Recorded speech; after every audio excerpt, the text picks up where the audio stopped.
Welcome to Sapiens Sleep Stories. If you're here tonight, you're likely searching for rest, seeking to quiet the mind and drift gently toward the sleep that feels just beyond reach. Tonight, we're exploring something profound. Why Homo sapiens became the only species to create art, not through simple creativity or idle decoration, but through a cognitive revolution that transformed how the brain processes reality and creates meaning. It's a question that reveals the birth of human consciousness as we know it, especially when we consider that Neanderthals possessed large brains and sophisticated tools, yet left almost no artistic tradition, while Homo sapiens created extensive symbolic expressions wherever they traveled, transforming caves into galleries and leaving permanent marks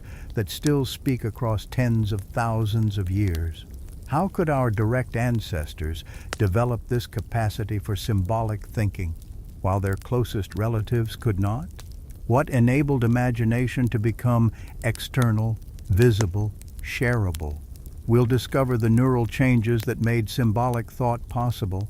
the practical purposes art served for teaching and hunting and spiritual practice,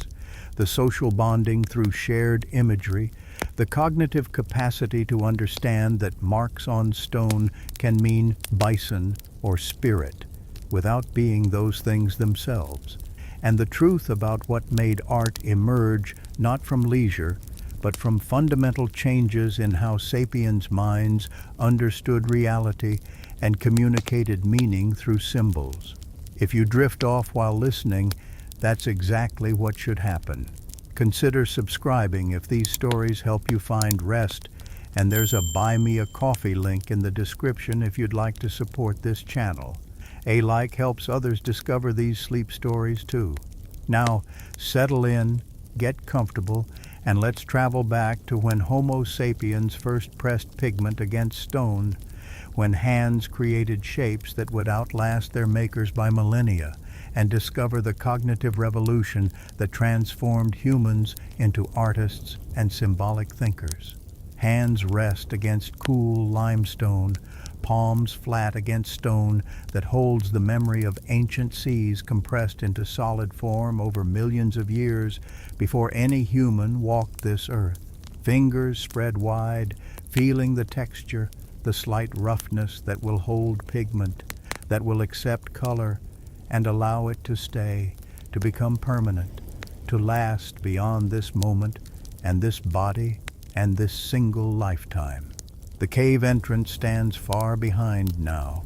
daylight a distant memory after walking through passages that narrow and widen, that descend and rise, that require careful navigation, with torches made from bundled grass soaked in animal fat, flames that flicker and cast moving shadows across walls that wait, empty, ready to receive something that has never existed before in all the history of this planet. Images that mean something beyond themselves, representations that stand for things not present, symbols that communicate across the boundary of time itself. This moment, this precise instant when hands begin to move with purpose beyond simple utility, marks something profound in the story of consciousness on Earth. Because no other creature in all the vast diversity of life has ever done what these hands are about to do,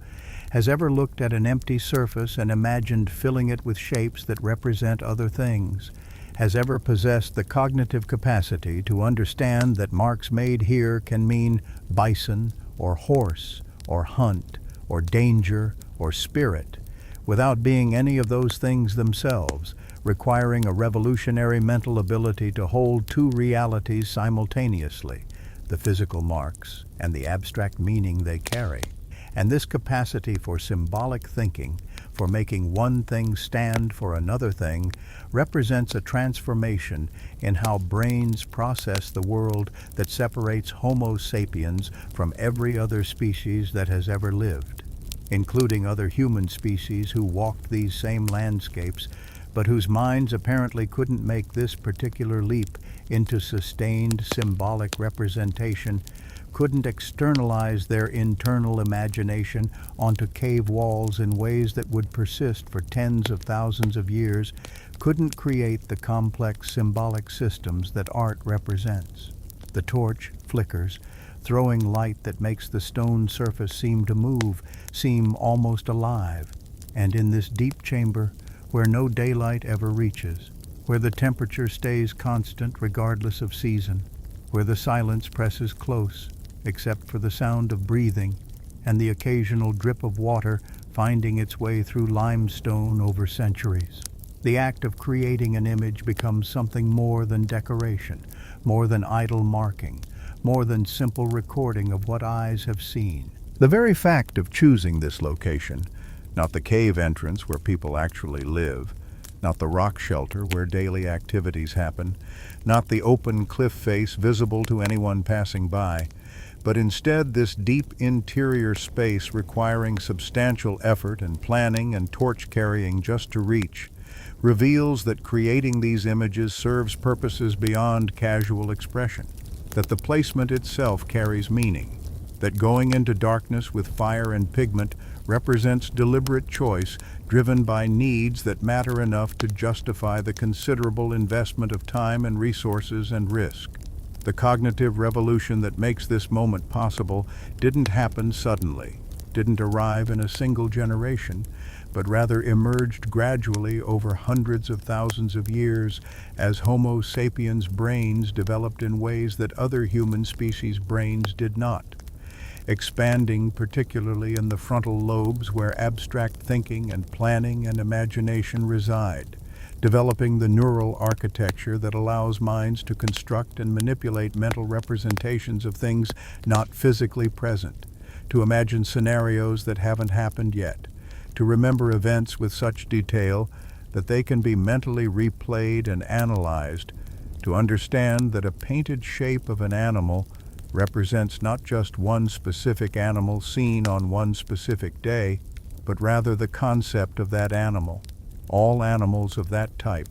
the essential horseness or bisonness that makes a horse and a bison across all individual variations.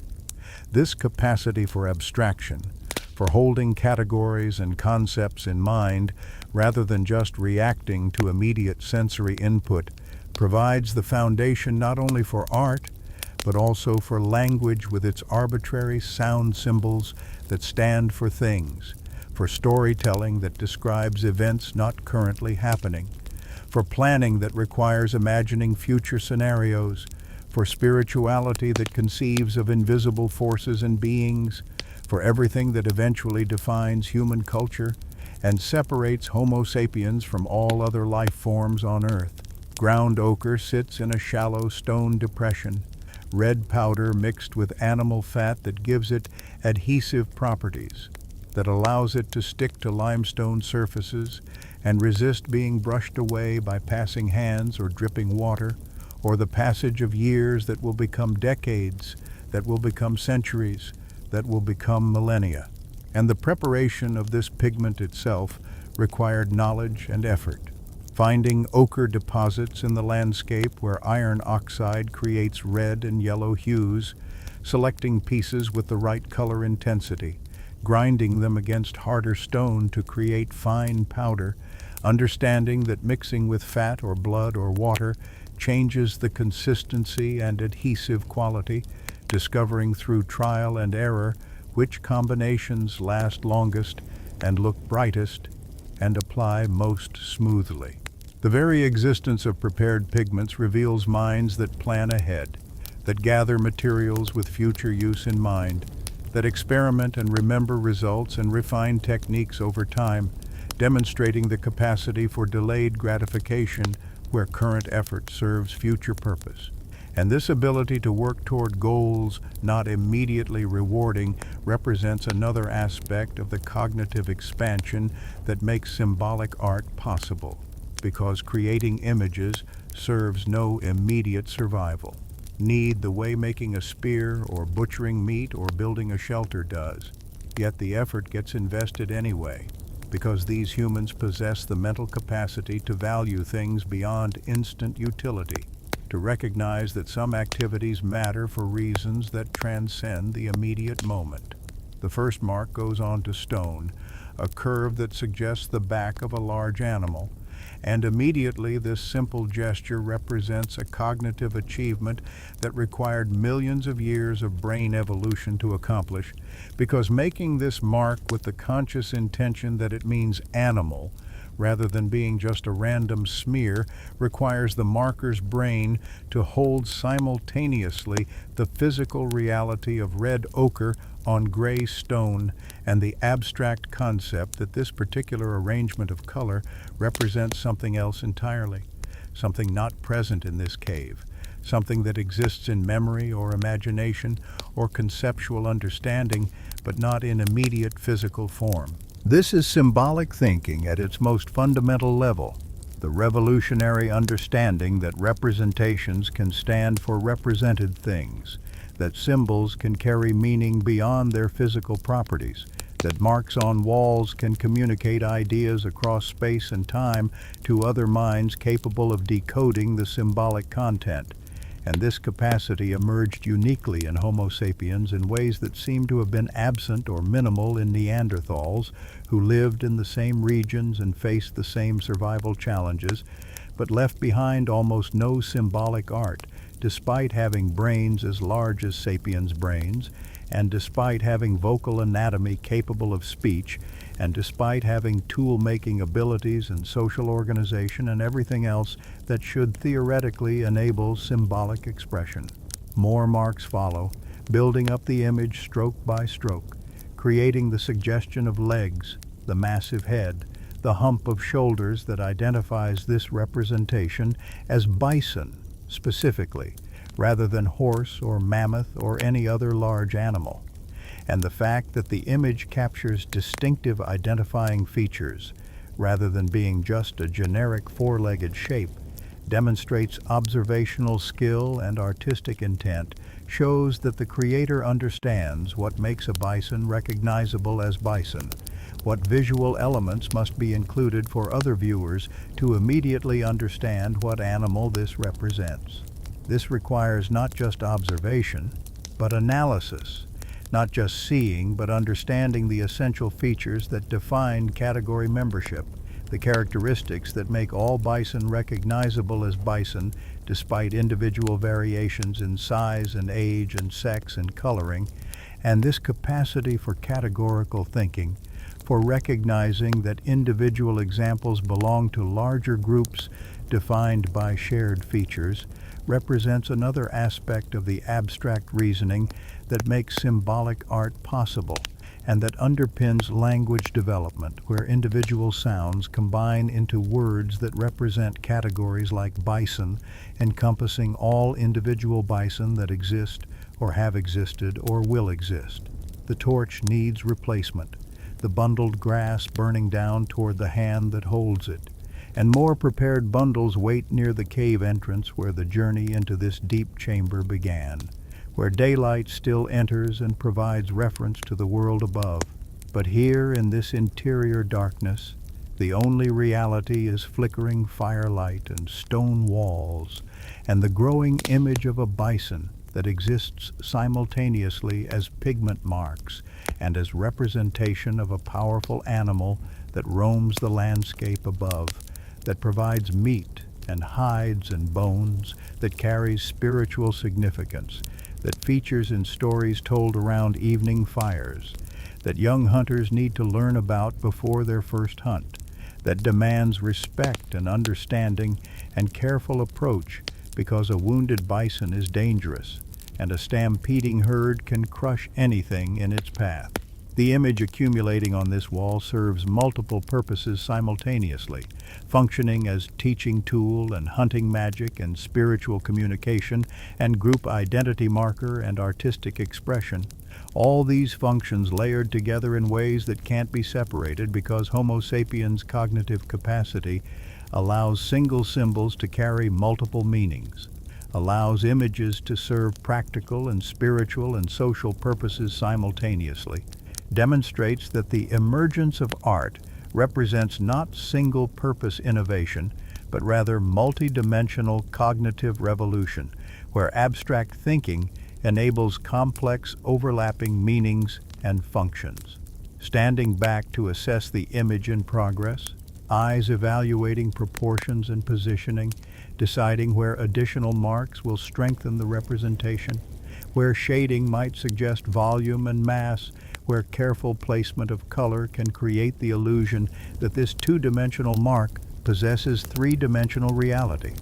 And this artistic decision-making process itself reveals sophisticated cognitive abilities, because evaluating effectiveness of representation requires mental comparison between the marks on the wall and the remembered or imagined animal those marks intend to represent, demands stepping back from immediate task engagement to assess overall effect, demonstrates metacognition where the mind examines its own processes and makes adjustments based on evaluation of results, showing that creating these images isn't mindless activity or instinctive impulse, but rather conscious artistic production involving planning and evaluation and refinement, requiring the same frontal lobe cognitive capacities that enable humans to plan complex sequences of action, to imagine multiple possible approaches to problems, to evaluate outcomes before they occur, to adjust strategies based on predicted results. Other images already exist on nearby sections of wall created during previous visits to this chamber, showing horses with flowing manes, mammoths with curved tusks, the distinctive horns of ibex,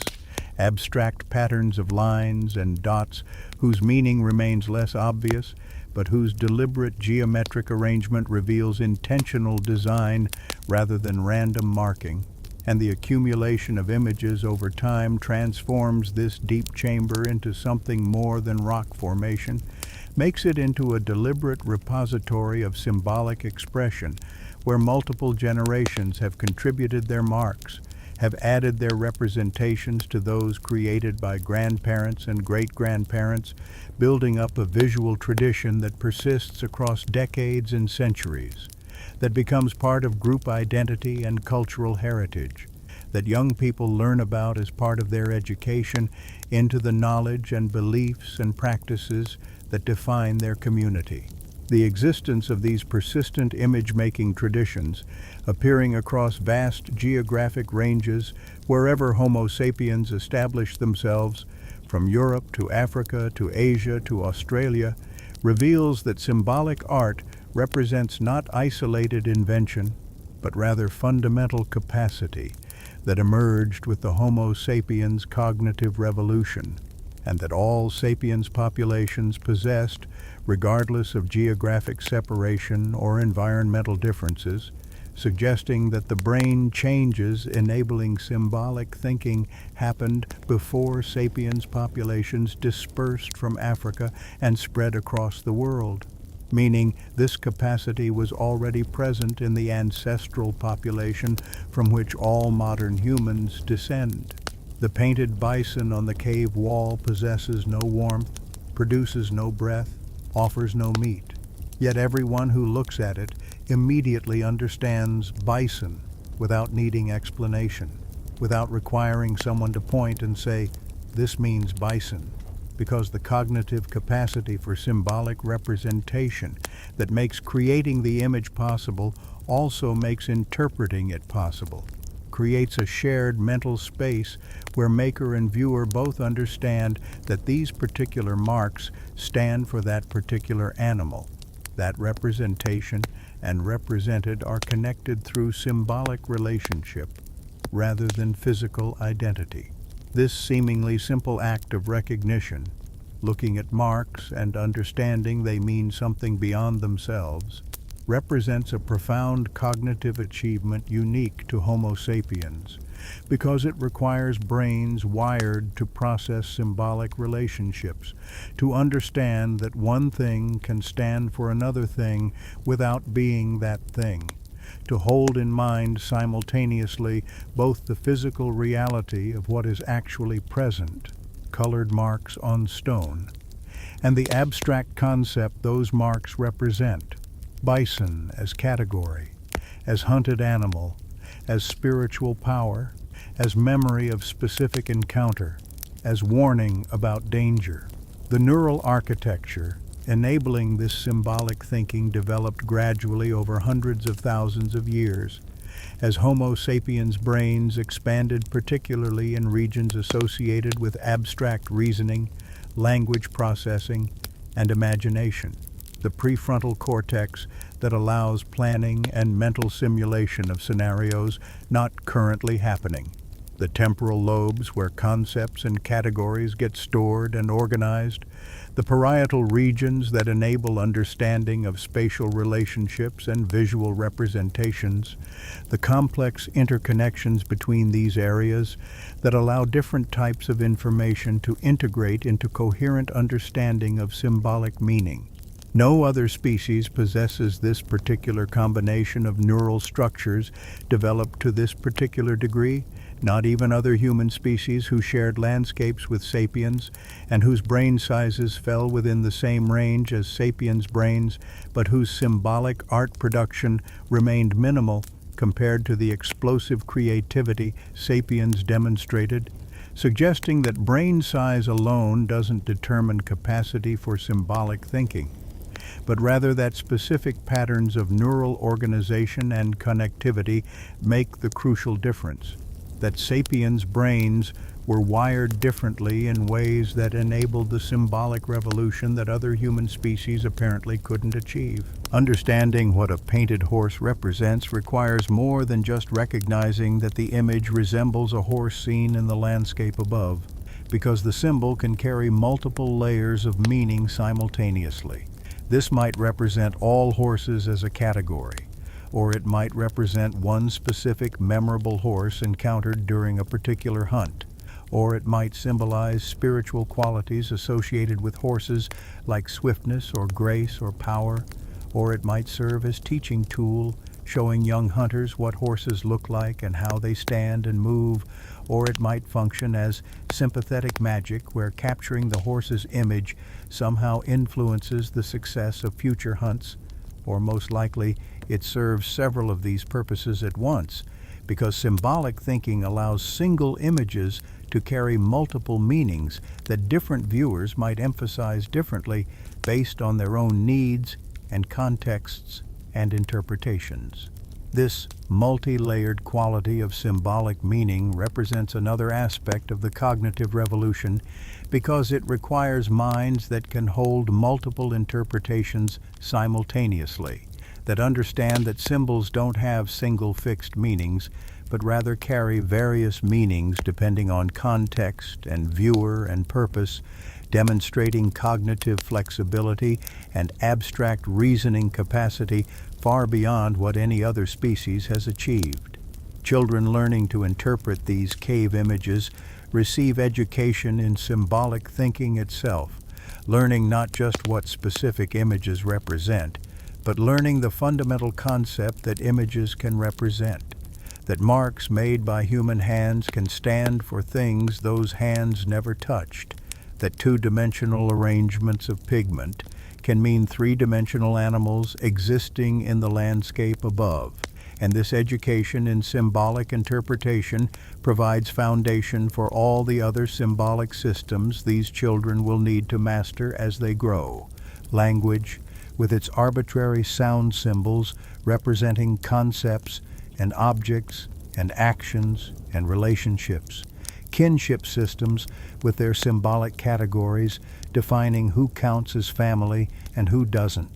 Spiritual beliefs with their symbolic narratives about invisible forces and supernatural beings. Tool-making traditions where specific shapes and materials symbolically mark different cultural groups and technological traditions. The painted cave walls thus function as classrooms for symbolic thinking, places where young minds learn that reality can be represented symbolically, and that understanding these representations requires specific cultural knowledge passed from generation to generation,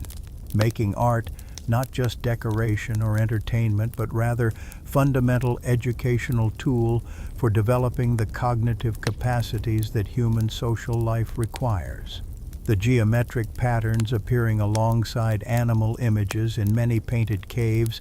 present even more abstract challenges for interpretation. Because whereas animal representations at least resemble their reference enough that connection between image and represented can be visually obvious, these geometric designs, lines and dots and grids and zigzags and spirals and other deliberate arrangements of marks that don't obviously resemble anything in the physical world, require even more sophisticated symbolic thinking to create and interpret, because their meanings exist purely in cultural agreement rather than in visual resemblance, making them similar to written language, where specific marks carry meanings assigned by cultural convention,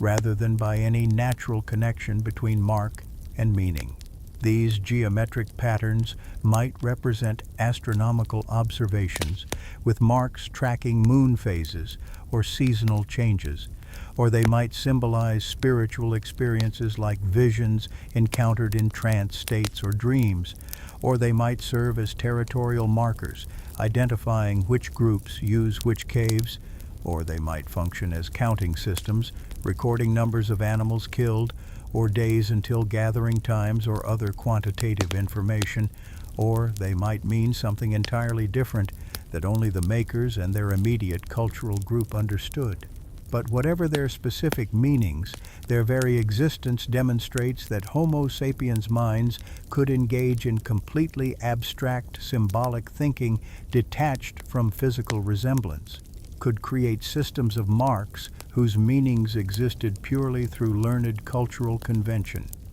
representing the highest level of symbolic abstraction that foreshadows the development of writing systems that would emerge tens of thousands of years later when agricultural societies needed to track stored goods and ownership and debts. Creating symbols requires different cognitive processes than interpreting symbols, because making an effective representation demands understanding what features are essential for recognition, what details can be simplified or eliminated without losing symbolic meaning, what conventions viewers will understand, and this requires mental ability to imagine the viewing experience, to predict how others will interpret the marks being made, to understand that successful symbolic representation depends on shared cultural knowledge where both maker and viewer possess common frameworks for understanding what symbols mean. This capacity to imagine other minds and predict their interpretations represents theory of mind, developed to sophisticated degree, the ability to understand that other people have their own thoughts and knowledge and perspectives different from one's own.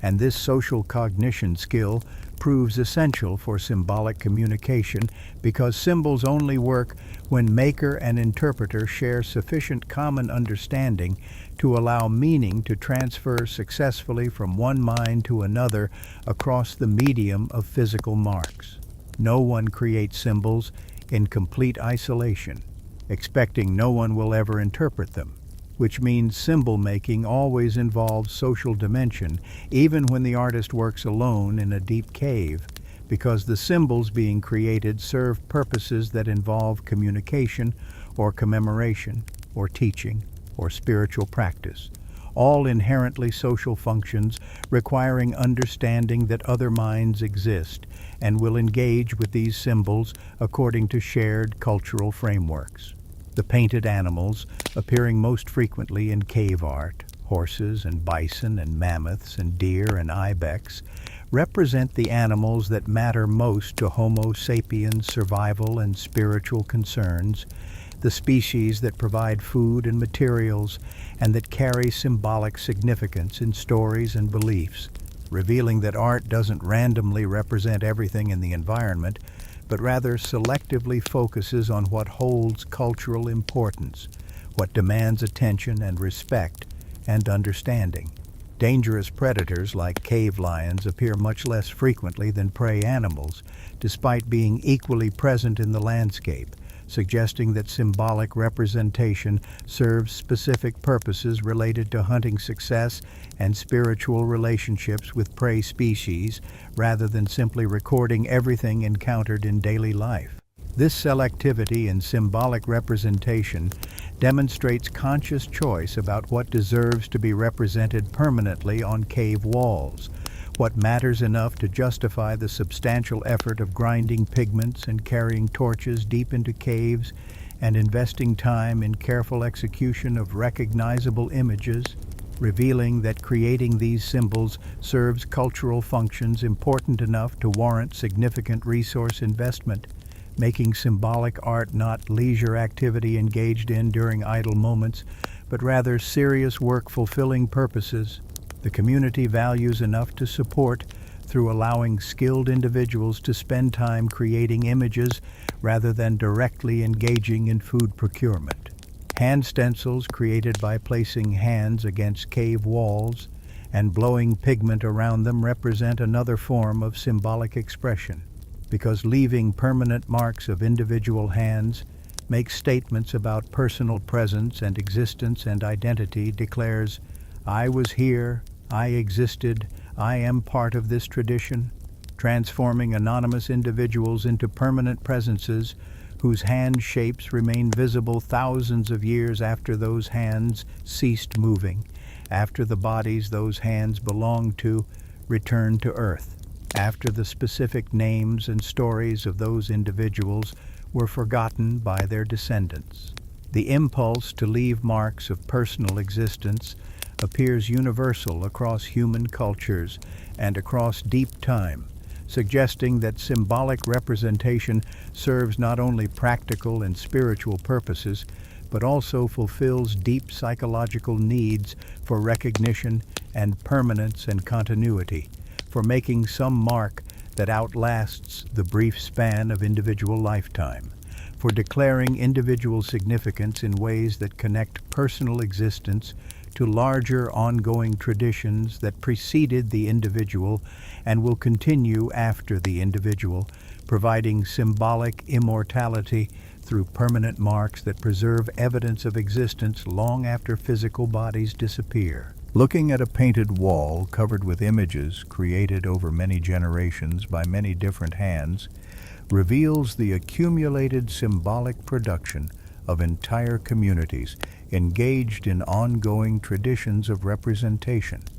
where each new image adds to existing collection and enters into visual conversation with earlier images, creating dense symbolic environments where meanings layer and accumulate and interconnect, where the overall effect becomes greater than the sum of individual images, where the cave itself transforms from natural rock formation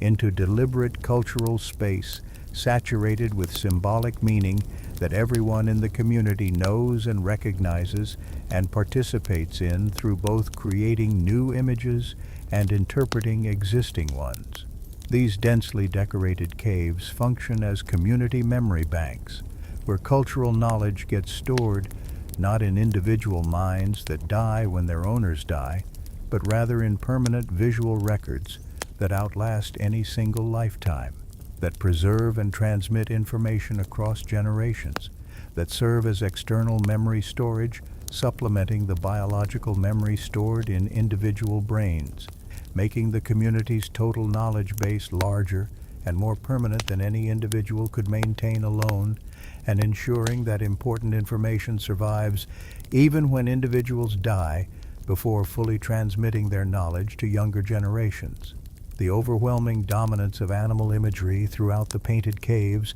with animals comprising approximately 90% of all identifiable subjects across hundreds of decorated sites scattered from Spain to France to Germany and beyond, reveals that representing animals served crucial purposes worth substantial investment of time and resources and skill, because these animals weren't decorative choices or arbitrary subjects, but rather the very beings around which Homo sapiens survival revolved, the sources of meat and hides and bones and sinew and virtually everything required for staying alive in Ice Age landscapes where plant foods remained scarce or seasonal, and where human existence depended fundamentally on successfully hunting large mammals that provided concentrated calories and materials. Creating permanent representations of these essential animals on cave walls transforms practical necessity into symbolic expression, makes survival concerns into spiritual and educational and cultural matters, demonstrates that Homo sapiens didn't just hunt animals as mechanical process, but rather engaged with them as significant beings worthy of representation and contemplation and respect, showing that the relationship between hunters and hunted possessed emotional and spiritual dimensions that simple predator-prey relationships don't capture. Horses appear frequently, their distinctive body shapes immediately recognizable through careful attention to proportions and postures that capture how horses actually stand and move. The long necks and flowing manes, the powerful hindquarters, the delicate legs that seem almost too thin to support such massive bodies, but that enable the swift running that makes horses both challenging prey and impressive beings whose grace and speed carry spiritual significance beyond mere meat value. Representing horses on cave walls might serve multiple interconnected purposes, teaching young hunters to recognize horses from distance or partial glimpses through vegetation, showing where to aim spears for effective kills by highlighting vulnerable areas like the chest or throat,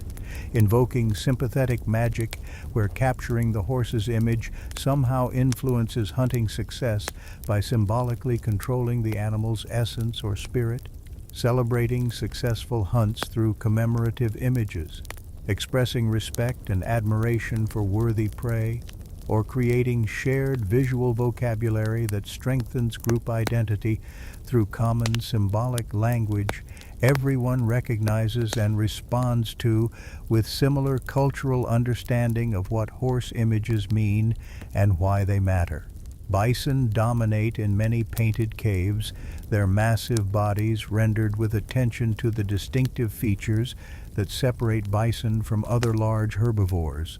The pronounced shoulder hump, the thick fur around head and shoulders that contrasts with shorter hair on hindquarters, the curved horns that can gore attackers, the overall impression of dense muscular power that makes bison both desirable prey, providing substantial meat, and dangerous animals that can kill hunters who approach carelessly or whose wounded specimens charge with deadly force. The frequency of bison representations reveals their central importance to communities painting these caves, suggests that bison hunting provided major food sources, and that understanding bison behavior and anatomy mattered critically for hunting success. Making bison images serve educational functions where experienced hunters could point to painted representations while explaining to young hunters how bison move in herds, how to identify old males likely separated from group protection, how to approach without alarming the animals, where to strike for quick kills that minimize danger to hunters. The investment in creating detailed, accurate bison representations demonstrates that this knowledge mattered enough to warrant preserving in permanent visual form where it could be transmitted reliably across generations without depending entirely on verbal instruction that might be forgotten or miscommunicated. Mammoths appear less frequently than horses or bison in many caves, but their presence carries special significance because their enormous size and power and the difficulty of successfully hunting such massive animals makes them particularly impressive subjects, requiring special skill and courage and coordination to bring down safely. Representing mammoths might serve partly as boasting or commemoration of successful mammoth hunts that provided extraordinary amounts of meat and ivory and thick hides, partly as spiritual communication with mammoth spirits, asking permission or favor for future hunts, partly as teaching tools, showing mammoth anatomy and behavior to hunters who might not encounter living mammoths frequently enough to gain experience through direct observation, and partly as symbols of the community's hunting prowess and their place in landscape where such powerful animals roam. The technical challenge of depicting mammoths' most distinctive features, the high domed head, the long curved tusks, the thick furry covering suggested through textural variations in pigment application, the trunk that sets mammoths apart from all other large herbivores, demonstrates both careful observation of actual mammoths and artistic skill in translating three-dimensional observed reality into two-dimensional symbolic representation that captures essential identifying characteristics. Dangerous predators appear much less frequently in cave paintings, despite being equally present in the landscape, and despite posing serious threats to human safety, suggesting that symbolic art doesn't simply mirror the natural world, but rather selectively represents what serves human purposes and concerns. Cave lions, when they do appear, might symbolize danger and power, requiring spiritual propitiation, might represent shamanic experiences of transformation into powerful predators, might serve as warnings about territorial boundaries where lions hunt, might commemorate encounters where humans successfully drove lions away from kills or defended camps against lion attacks. But the relative scarcity of predator images compared to prey animals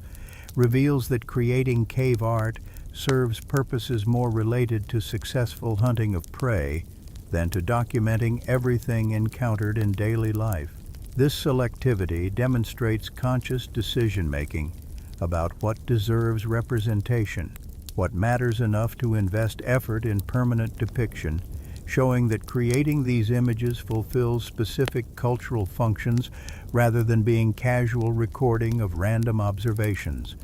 making every painted animal represent deliberate choice based on that animal's importance to survival, spirituality, social life, or knowledge transmission. The technical sophistication visible in many animal paintings, the use of natural rock contours to suggest three-dimensional volume where a bulge in the wall becomes the belly of a painted bison, the careful shading that makes flat surfaces appear rounded, the positioning of legs to suggest movement or stance, the attention to anatomical details like muscle groups visible beneath skin or distinctive features of head shapes and horn configurations,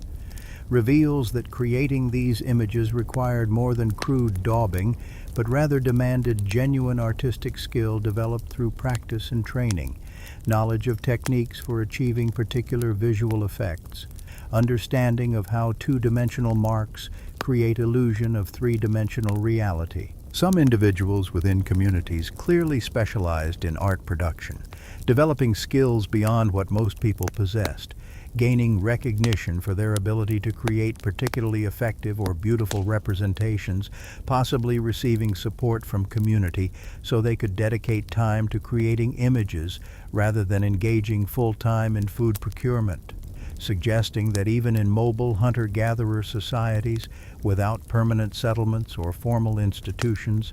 artistic specialization and support for artists emerged because communities valued symbolic representation enough to enable skilled practitioners to develop and exercise their talents. Animals appear sometimes in profile, sometimes in three-quarter view, occasionally in unusual perspectives or overlapping compositions where multiple animals share space in ways that might represent herds or sequential actions or narrative sequences showing stages of hunts or mythical events.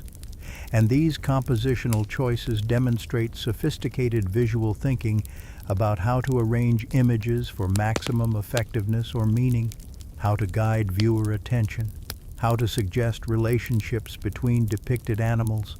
how to create visual narratives without written language or explanatory captions, relying entirely on visual communication to convey stories or information or spiritual concepts. The capacity to think compositionally, to arrange multiple elements into coherent overall designs rather than just placing images randomly wherever space exists, requires planning and aesthetic judgment and understanding of how viewers will visually scan and interpret complex image arrangements, showing that creating cave art engaged not just basic representation skills, but rather sophisticated artistic and narrative abilities, where imagery could communicate complex ideas through careful selection and arrangement of visual elements. Different caves emphasize different animal species depending on regional fauna and local hunting practices. So caves in areas where reindeer provided primary meat sources show more reindeer representations, while caves in regions where horses dominated hunting show more horse images, revealing that symbolic art connects directly to local subsistence practices, and that communities represented what they actually encountered and depended on, rather than creating universal catalogs of all possible animals, demonstrating again the practical grounding of symbolic representation, where art serves purposes related to actual lived experience rather than abstract decoration unconnected to daily survival concerns. This regional variation in animal representation also shows that different Homo sapiens groups develop their own artistic traditions and preferences while sharing the fundamental capacity for symbolic art making, that cultural diversity existed even in deep prehistory, where different communities made different choices about what to represent and how to represent it, while all participating in the broader symbolic revolution that characterized Homo sapiens' cognitive development and distinguished sapiens from other human species lacking this degree of sustained symbolic production. The animals dominating cave art represented not just food sources, but also spiritual beings worthy of respect and perhaps worship,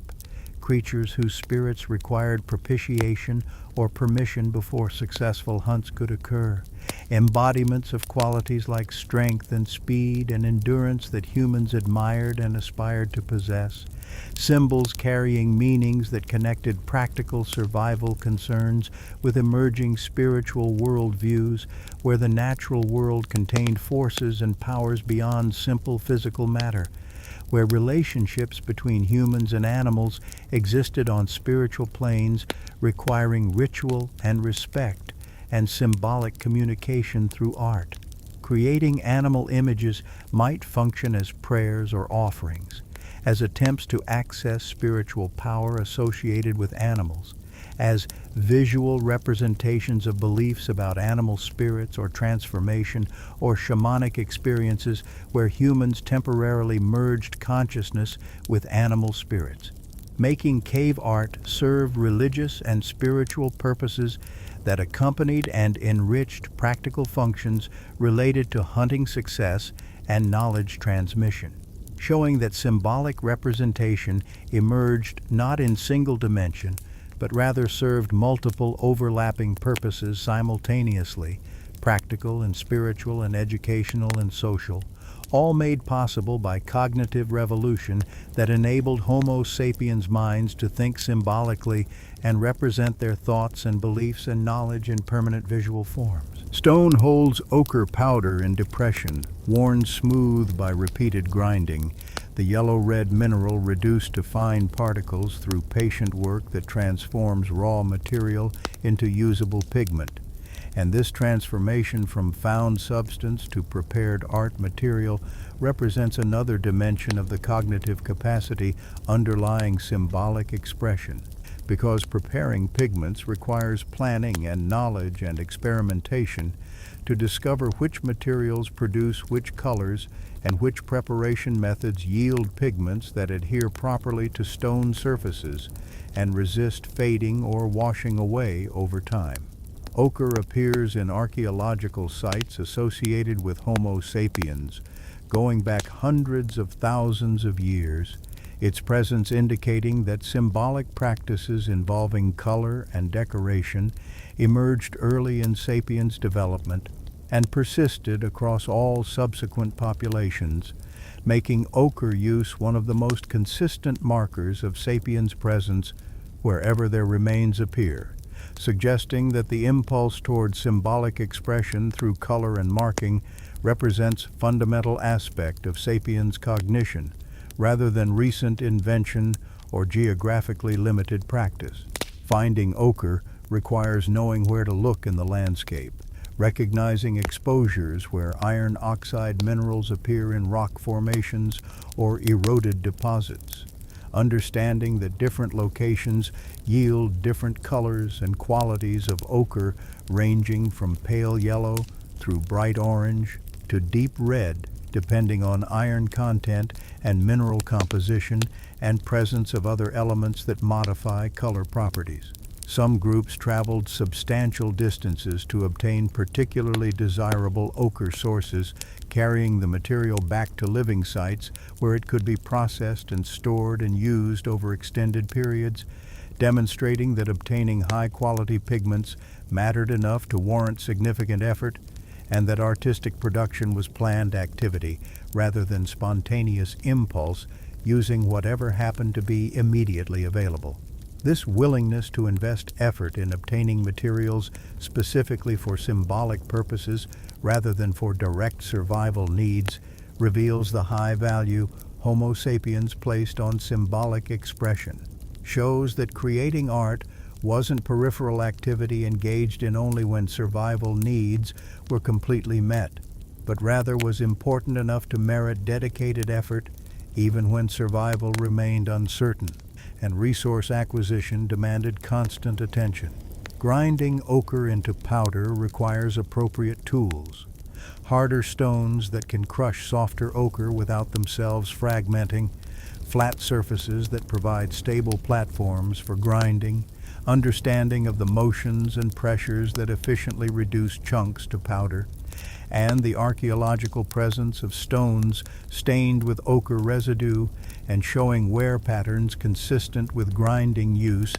demonstrates that pigment preparation was regular activity rather than rare occurrence, that communities maintained tools specifically for art production alongside tools for food procurement and hide processing and all the other tasks daily life required. The time invested in grinding ochre reveals patience and persistence directed toward goals that wouldn't be achieved until grinding was complete and pigment was ready for mixing and application, showing capacity for sustained effort toward delayed rewards that characterizes much human activity. But that symbolic art-making exemplifies particularly clearly because the rewards are entirely non-material, existing in the realm of aesthetic satisfaction and spiritual practice and cultural expression, rather than in immediate physical benefits. Mixing ground ochre with binding agents, animal fat that provides adhesion and helps pigment penetrate slightly into porous stone surfaces, blood that contains proteins binding particles together, water that creates workable paste, allowing pigment to spread smoothly, requires understanding of how different binders affect pigment properties and application characteristics and long-term durability, knowledge that comes from experimentation and accumulated experience passed between individuals and across generations, creating technical traditions where successful approaches get remembered and taught, while unsuccessful experiments get abandoned or modified. The chemistry of pigment preparation remains invisible in finished images, but represents essential knowledge that artists needed to master before they could create lasting representations, making technical knowledge about materials and their properties foundational to symbolic art production,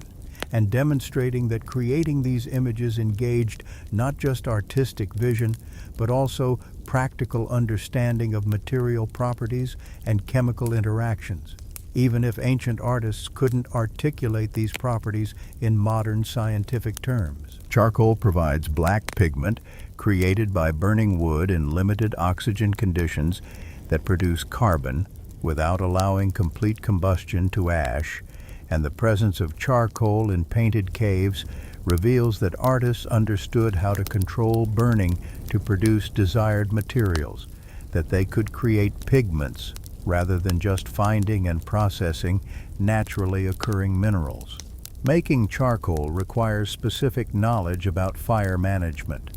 Building fires that produce heat without flames that would consume wood completely, maintaining burning long enough to carbonize wood thoroughly, but not so long that everything turns to ash. Cooling the process at the right moment to preserve carbon-rich charcoal rather than losing everything to oxidation. This controlled pyrotechnology demonstrates sophisticated understanding of fire and combustion processes, shows that Homo sapiens possessed detailed knowledge about manipulating natural processes to produce desired outcomes, revealing cognitive capacity for understanding cause and effect relationships,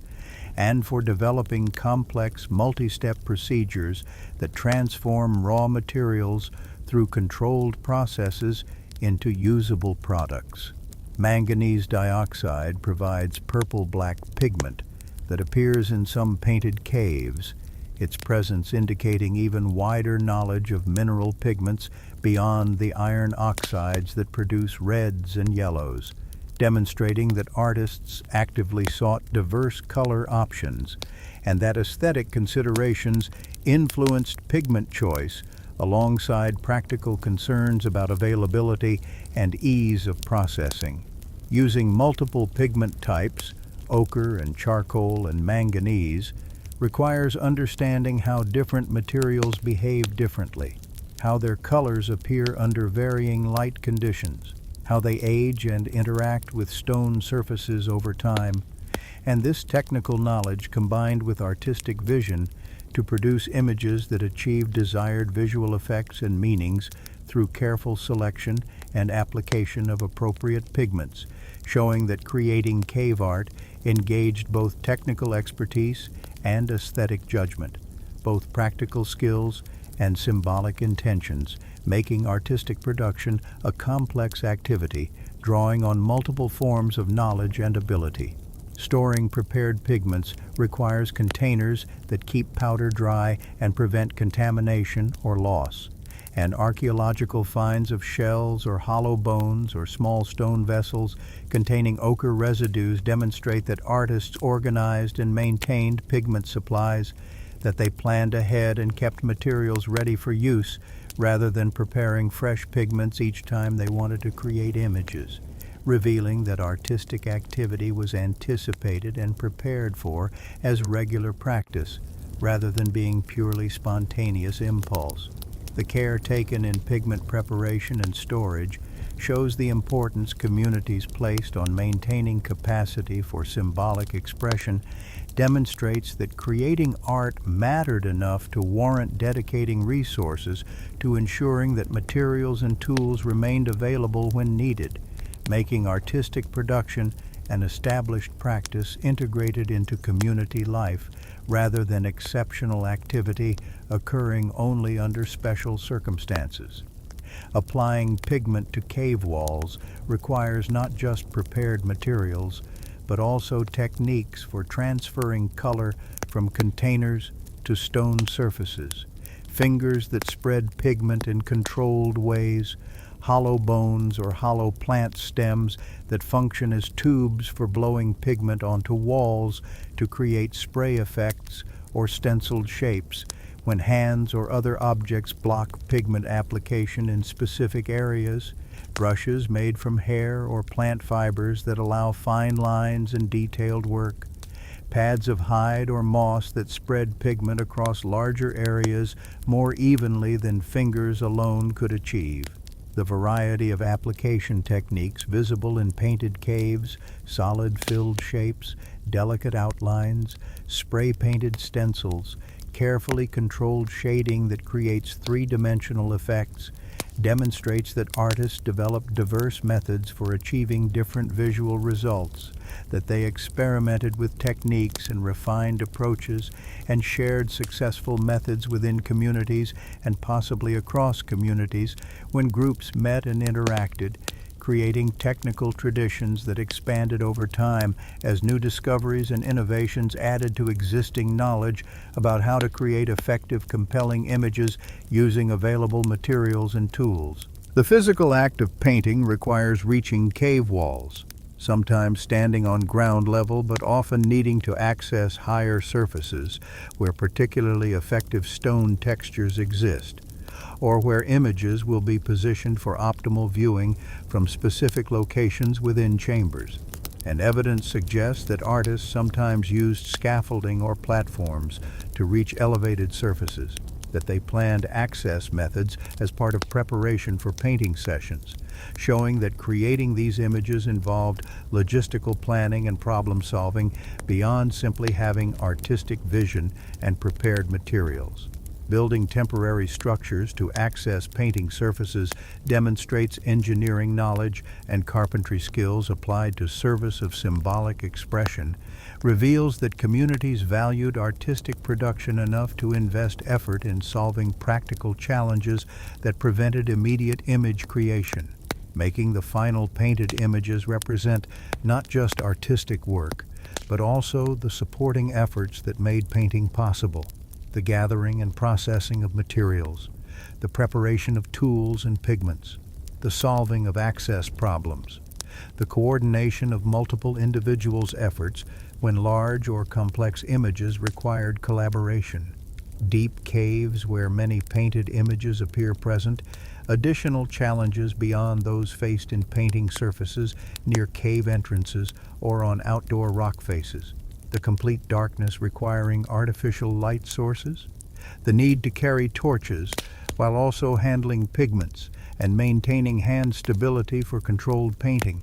the risk of becoming disoriented in labyrinthine passages without clear sight lines to exits, the physical demands of navigating through narrow passages and uneven floors while carrying materials and maintaining torches. Choosing to paint in these difficult-to-access deep locations rather than in more convenient spots reveals that the specific character of deep cave environments, the darkness and isolation and acoustic properties, and the symbolic significance of going underground into the Earth's interior mattered enough to justify the substantial additional effort and risk involved in working there, showing that where images were created carried meaning beyond simple convenience. That location itself served symbolic purposes, making the journey into darkness an integral part of the art-making process rather than just an inconvenient obstacle to overcome. Torches themselves require preparation,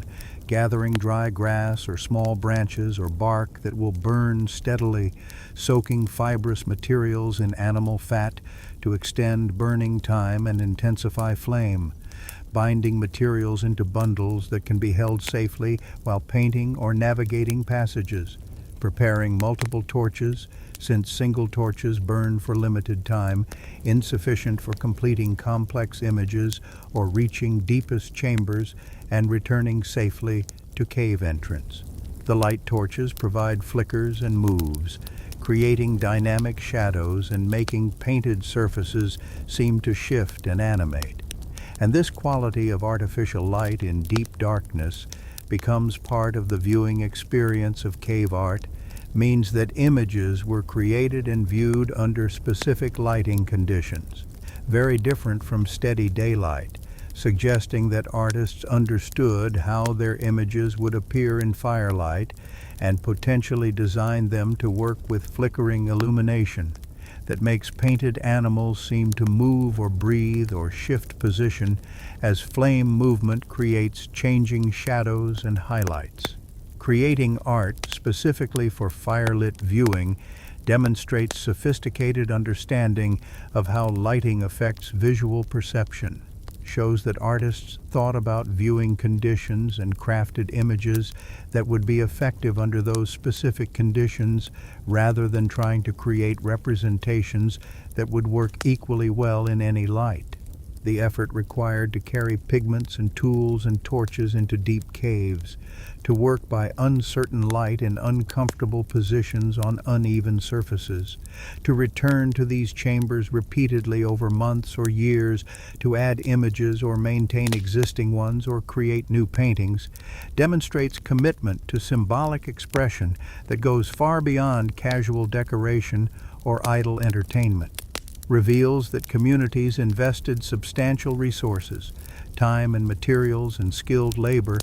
in creating and maintaining these painted environments because the symbolic functions these images served mattered deeply to community life and identity and spiritual practice. No one undertakes such difficult work for trivial purposes, meaning the very existence of deep cave art testifies to its importance in the lives and worldviews of the people creating it, shows that symbolic expression through permanent visual imagery served needs compelling enough to justify sustained effort across multiple generations who maintained artistic traditions in the same caves, sometimes painting over earlier images or adding to existing compositions or creating new images in previously unpainted chambers,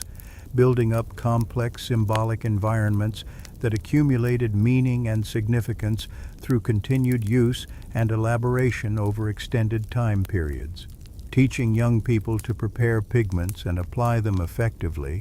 and understand the symbolic meanings of different images requires patient instruction, where experienced practitioners demonstrate techniques and explain meanings and provide opportunities for learners to practice under guidance, creating educational relationships where artistic and symbolic knowledge passes from generation to generation through direct teaching rather than through genetic inheritance or individual discovery, making artistic traditions cultural achievements maintained through social transmission of knowledge that each generation must actively teach to the next, or else skills and meanings will be lost when experienced practitioners die without passing their knowledge forward. The existence of persistent artistic traditions visible in archaeological record demonstrates successful knowledge transmission across multiple generations, who maintained practices and preserved techniques and passed forward symbolic meanings even as specific individuals were born and aged and died and were replaced by new community members who learned the traditions and in turn became teachers themselves, creating continuous chains of teaching and learning that sustained symbolic practices over time spans far longer than any individual lifetime. Hand stencils appearing in painted caves represent perhaps the most personal form of symbolic expression, because placing a hand against stone and blowing pigment around it to create permanent silhouette of that specific hand makes visible the presence of a specific individual in ways that animal images don't, transforms anonymous artist into recognized person whose unique hand shape remains visible long after that person ceased to exist. Looking at hand stencils created tens of thousands of years ago creates immediate human connection across vast time spans, because hands remain fundamentally similar across all humans.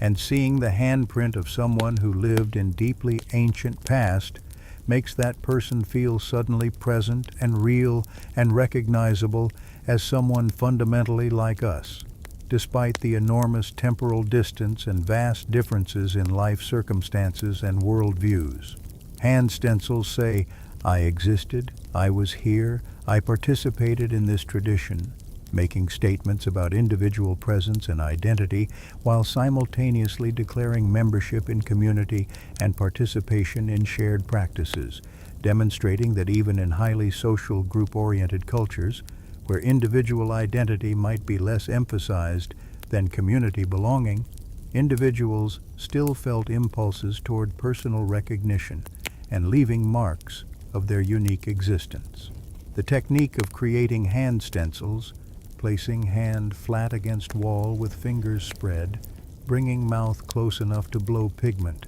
that has been taken into mouth, or is being blown through hollow tube, maintaining steady blowing to distribute pigment evenly around hand outline without allowing accumulation so heavy that it drips or blurs edges, requires physical coordination and understanding of how to achieve desired visual results. And the presence of many hand stencils showing skilled execution suggests that this technique was taught and practiced, that creating effective stencils wasn't just spontaneous impulse but learned skill that practitioners developed through experience and instruction. Some hand stencils show missing finger segments or deliberate folding of fingers to create patterns, revealing that stenciling sometimes served purposes beyond simple presence marking, might have communicated information about identity or status or ritual participation or initiation into specific groups or practices, making hand marks carry symbolic meanings beyond basic "I was here" statements. The placement of hand stencils, sometimes near painted animals, suggests possible relationships between personal marks and symbolic imagery, might indicate that specific individuals claimed association with particular images or marked their participation in creating those images or declared their role in hunts represented by painted animals, creating personal connections between makers and images that added layers of meaning to visual environment where animal representations and personal marks coexisted on same surfaces. Looking at walls where hands and animals appear together reveals communities of individuals who created these symbolic environments collectively, where multiple people contributed their personal marks and their artistic labor to build up complex visual expressions of shared beliefs and practices and experiences, making painted caves into communal achievements rather than individual productions, places where group identity expressed itself through accumulated contributions of many participants over extended time periods. The permanence of hand stencils, remaining visible thousands of years after the hands that created them ceased to exist, demonstrates that Homo sapiens understood that marks made in caves could outlast individual lifetimes, that permanent record-keeping through imagery could preserve presence and memory beyond death. And this understanding represents another aspect of the cognitive revolution enabling symbolic art, because it requires temporal thinking that extends beyond immediate present into both past and future,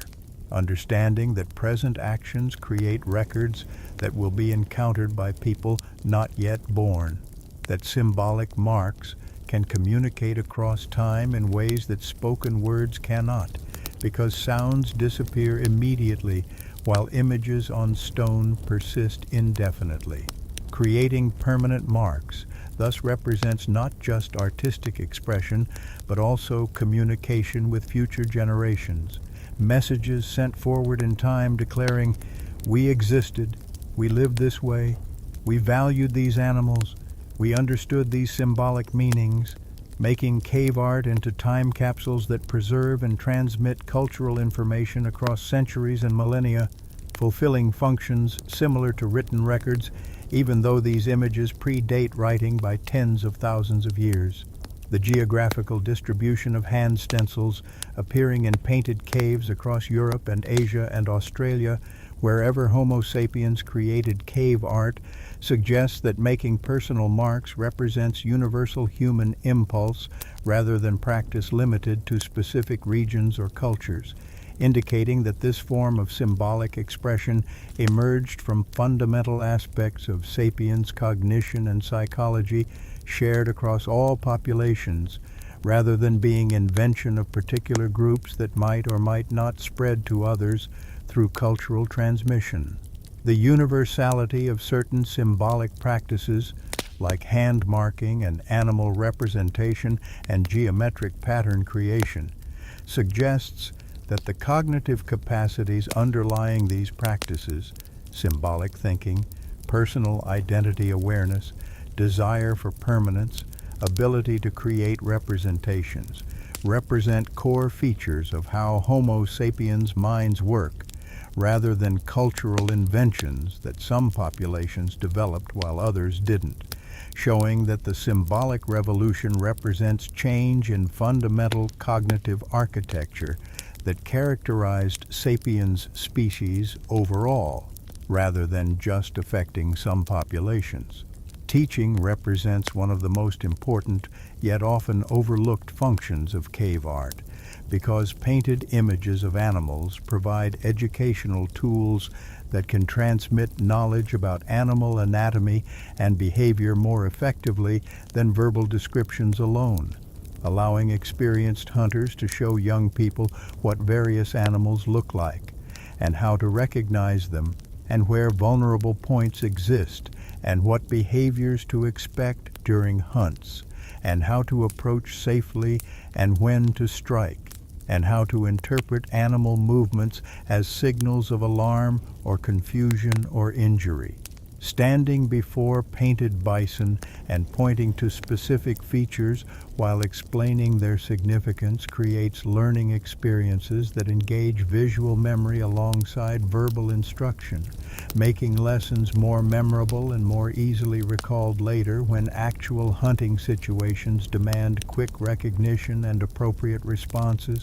showing that painted images served practical educational purposes that directly improved survival prospects by enhancing knowledge transmission efficiency and reliability. Young hunters learning their craft through combination of verbal instruction and painted visual references could acquire knowledge more quickly and thoroughly than would be possible through words alone or through direct observation of animals that might not be available when teaching moments arise, because painted images remain constantly accessible regardless of whether live animals are present nearby, providing reliable reference materials that teachers can use whenever students need instruction without depending on fortuitous animal encounters. This educational efficiency represents substantial advantage in knowledge transmission, allows communities to maintain sophisticated understanding of animal behavior and anatomy, even when direct hunting experience comes infrequently,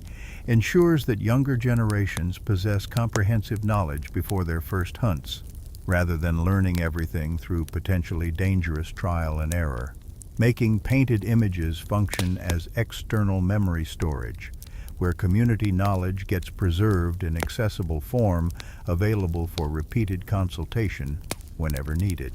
The anatomical accuracy visible in many cave paintings, showing distinctive features that distinguish different species, depicting muscle structures and skeletal forms visible beneath skin, capturing characteristic postures and movements that reveal how animals actually stand and move, demonstrates that artists possessed detailed observational knowledge about animal anatomy and behavior, knowledge gained through close attention during hunts and through butchering that revealed internal structures, and through careful watching of living animals to understand their behaviors and patterns. Creating accurate representations requires not just seeing animals, but understanding them,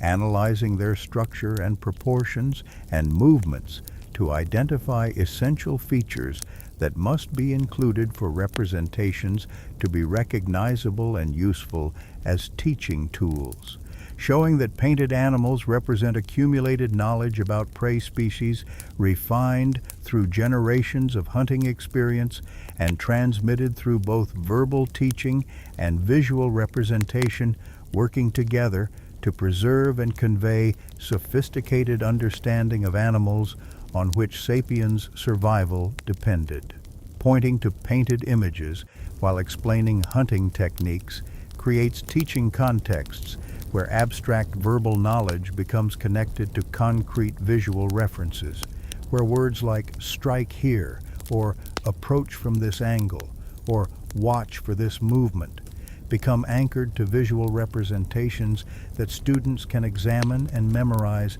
and recall later when actually hunting, making lessons more concrete and memorable than purely verbal instruction that leaves students trying to imagine what descriptions mean without visual references to clarify spatial relationships and anatomical details. The combination of words and images in teaching represents powerful educational approach that humans continue using today in all forms of illustrated instruction, from technical manuals to medical textbooks to children's books, showing that the educational value of combining verbal and visual information was discovered early in human symbolic development and has remained central to knowledge transmission throughout subsequent human history. Images of animals at different ages or in different seasonal states or showing different behaviors might serve as references for teaching about animal life cycles and seasonal variations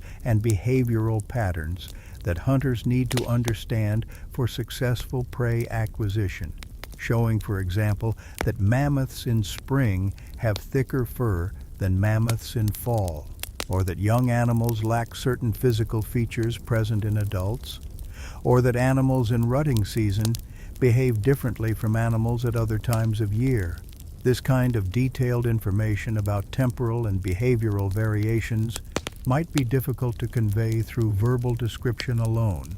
but becomes clear when shown through visual representations that capture specific states and conditions, making painted images serve as illustrated encyclopedias of animal knowledge preserved in accessible form for repeated consultation and teaching across many generations who all benefit from accumulated observations recorded visually by ancestors. The persistence of painting traditions in same caves over extended time periods suggests that these locations functioned as educational centers where young people underwent training that included learning to interpret and create symbolic images as part of their broader education in hunting skills and spiritual practices and social norms, making painted caves into schools where multiple forms of knowledge transmission occurred simultaneously through combination of verbal instruction and visual demonstration and hands-on practice and ceremonial participation. The educational function of cave art thus extends beyond simple illustration to become part of comprehensive initiation and training processes where young people learned everything they needed to function as adult community members, where symbolic literacy and hunting knowledge and spiritual understanding all developed together through integrated educational experiences that transform children into capable adults possessing all the knowledge and skills their roles required. The spiritual dimensions of cave art appear through multiple features.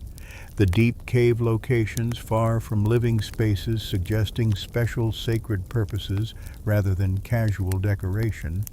The effort invested in reaching and painting these remote chambers indicating that creating images served important ritual functions worth substantial sacrifice. The specific choices about what to paint and where revealing that symbolic representation engaged with supernatural beliefs and spiritual practices rather than just depicting physical reality. Understanding why art emerged requires recognizing that Homo Sapiens' cognitive revolution included not just capacity for symbolic representation and abstract thinking, but also development of spiritual consciousness that conceived of invisible forces and supernatural beings and sacred realms existing alongside physical world. And this emerging spirituality demanded visual expression through art that could make invisible forces visible, could represent spiritual beliefs in concrete forms that communities could gather around and reference in rituals and use to teach spiritual concepts to younger generations. Animal spirits feature prominently in spiritual systems of many hunter-gatherer societies, where animals are understood not just as physical prey, but as beings possessing spiritual essence or power that must be respected and propitiated, where successful hunting requires not just physical skill, but also proper spiritual relationships with animal spirits who might grant permission for kills or might withhold themselves if proper respect isn't shown. Painting animal images might serve as visual prayers or offerings to animal spirits, as attempts to establish favorable relationships with the spiritual powers associated with prey species, as representations of beliefs about spiritual connections between humans and animals that transcend simple predator-prey dynamics, making cave art function as sacred imagery similar to religious art in later cultures where visual representations express and reinforce spiritual beliefs and provide focal points for ritual practices. Shamanic experiences where spiritually gifted individuals enter trance states through rhythmic drumming or chanting or meditation, or use of plant substances, and encounter animal spirits, or undergo experiences of transformation into animal forms, or receive visions from supernatural realms, might be represented through cave paintings that depict these spiritual experiences,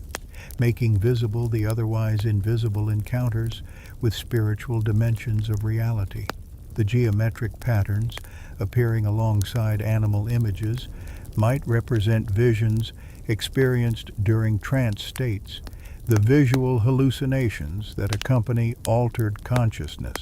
and that shamans interpret as messages from spiritual realms, and creating permanent records of these vision experiences through painting serves to validate and preserve spiritual knowledge that shamans bring back from trance journeys, making this knowledge available to community members who don't themselves have shamanic abilities, but who benefit from insights spiritual specialists obtain through their encounters with supernatural forces. The deep cave environments where paintings appear possess naturally mysterious and powerful qualities. The total darkness broken only by flickering firelight. The acoustic properties where sounds echo and amplify in strange ways. The sense of being underground in the Earth's interior, separated from surface world. The narrow passages and hidden chambers that must be discovered through exploration.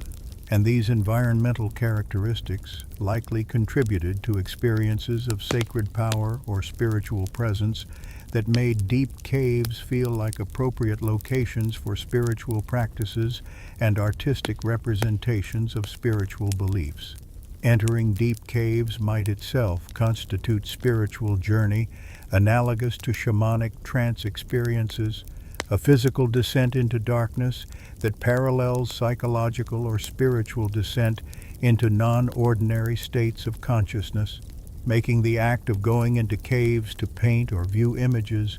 part of ritual processes where participants underwent transformative experiences that reinforced spiritual beliefs and community bonds. Gathering in painted chambers by firelight to view images and hear stories and participate in rituals creates powerful communal experiences where multiple sensory elements combine. The visual impact of painted animals appearing to move in flickering light, the acoustic effects of voices echoing in stone chambers, the smell of torch smoke and pigments, the physical sensation of cold stone and closeness to other participants, all working together to create memorable experiences that bind participants to each other and to shared beliefs and practices. These ritual gatherings might accompany important community events like initiations where young people transition to adult status, or preparation for major hunts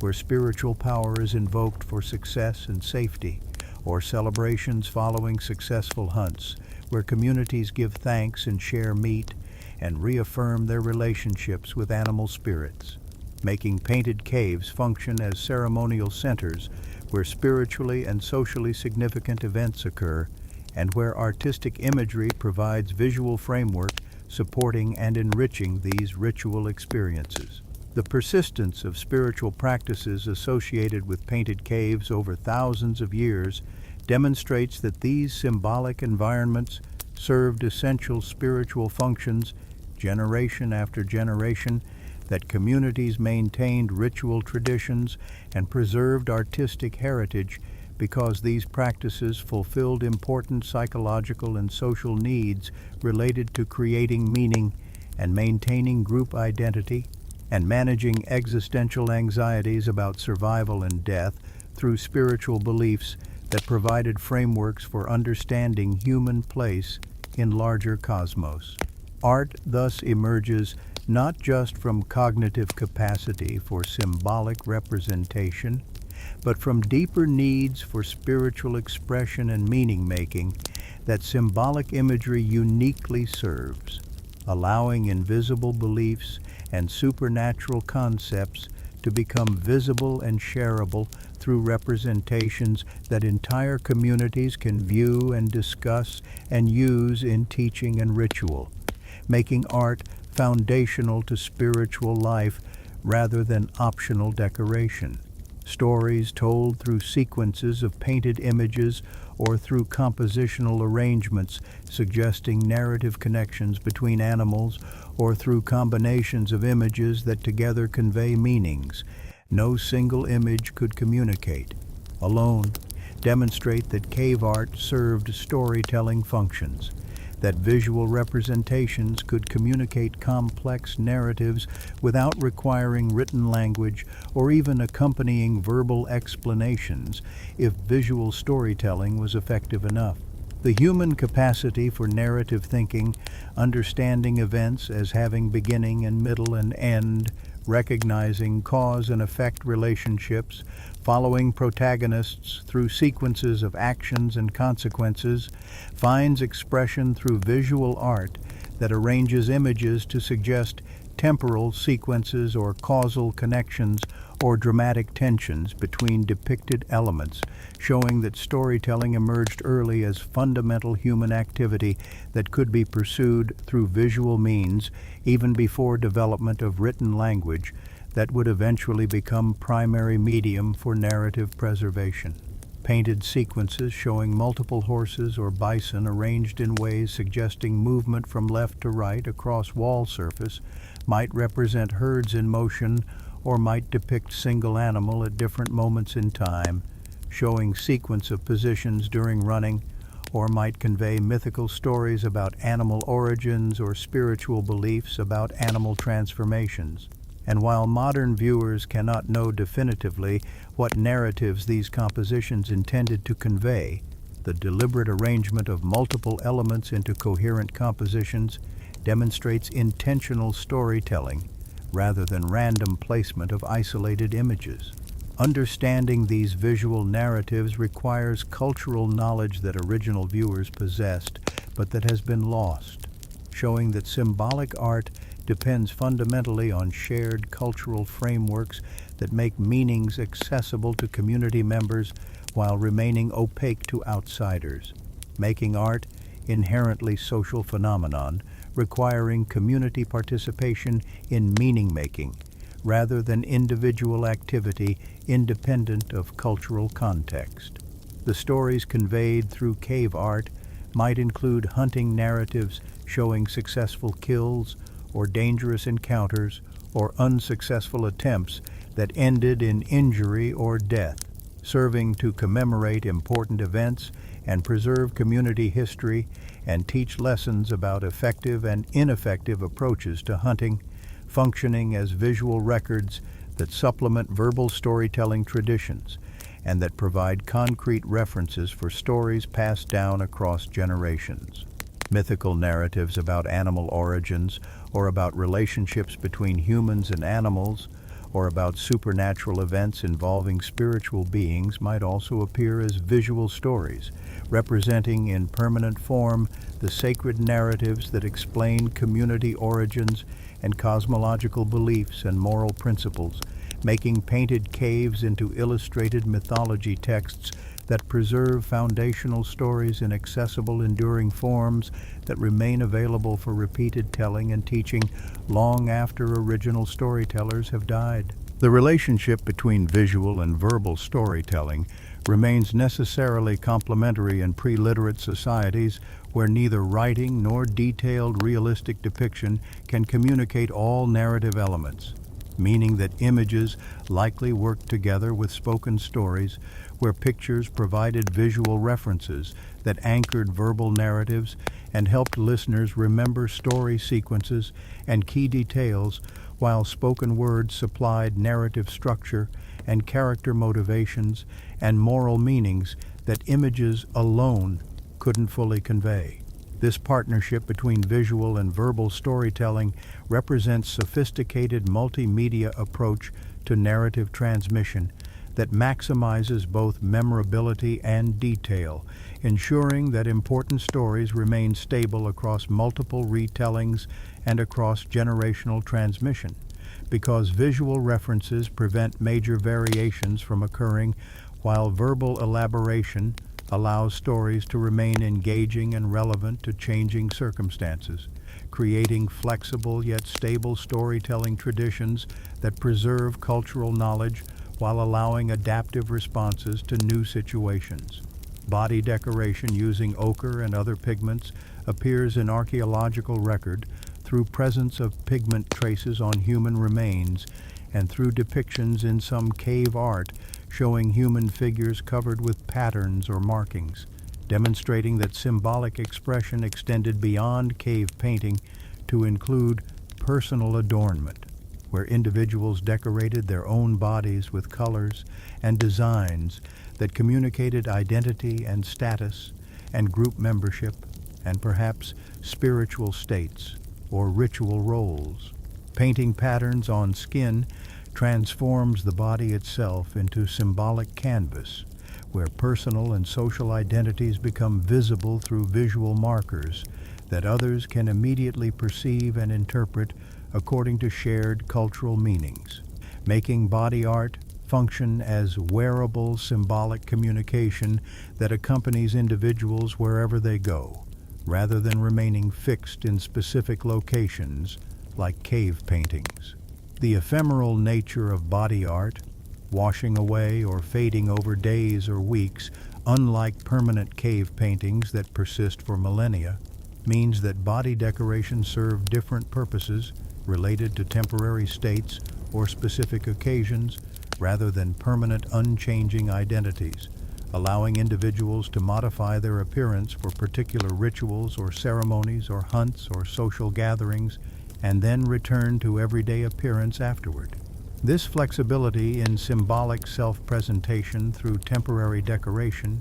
demonstrates that Homo sapiens understood that identity possesses multiple dimensions, including both permanent characteristics like family membership or personal traits, and temporary states like ritual participation or emotional conditions or social roles in specific contexts, showing sophisticated understanding of identity as complex phenomenon rather than simple fixed essence, revealing cognitive capacity for thinking about self and others in nuanced ways that recognize multiple levels and types of identity characteristics. Creating patterns on skin requires mirrors or assistance from others who can see and mark body surfaces. The person being decorated cannot easily reach or view directly, making body decoration inherently social activity requiring cooperation and trust between decorator and decorated, creating opportunities for social bonding and intimate interaction, while simultaneously producing visible results that communicate identity to broader community. The social dimensions of body decoration, both the intimate process of application and the public display of results, demonstrate that symbolic expression served social functions related to building and maintaining relationships and communicating status and identity, showing that art emerged not just from individual impulses toward self-expression, but from social needs for communication and bonding and identity, signaling that symbolic visual markers uniquely serve. Portable art objects, including carved figurines and engraved bones and perforated shells strung as beads or pendants, represent another dimension of symbolic expression that differs from both fixed cave art and temporary body decoration, creating movable symbols that individuals can carry with them or exchange with others, or use in rituals or display as markers of status or group identity. These portable art objects demonstrate that symbolic thinking extended beyond creating representations in specific locations to include creating symbols that could move through landscape with people, that could be kept as personal possessions or given as gifts or traded across long distances,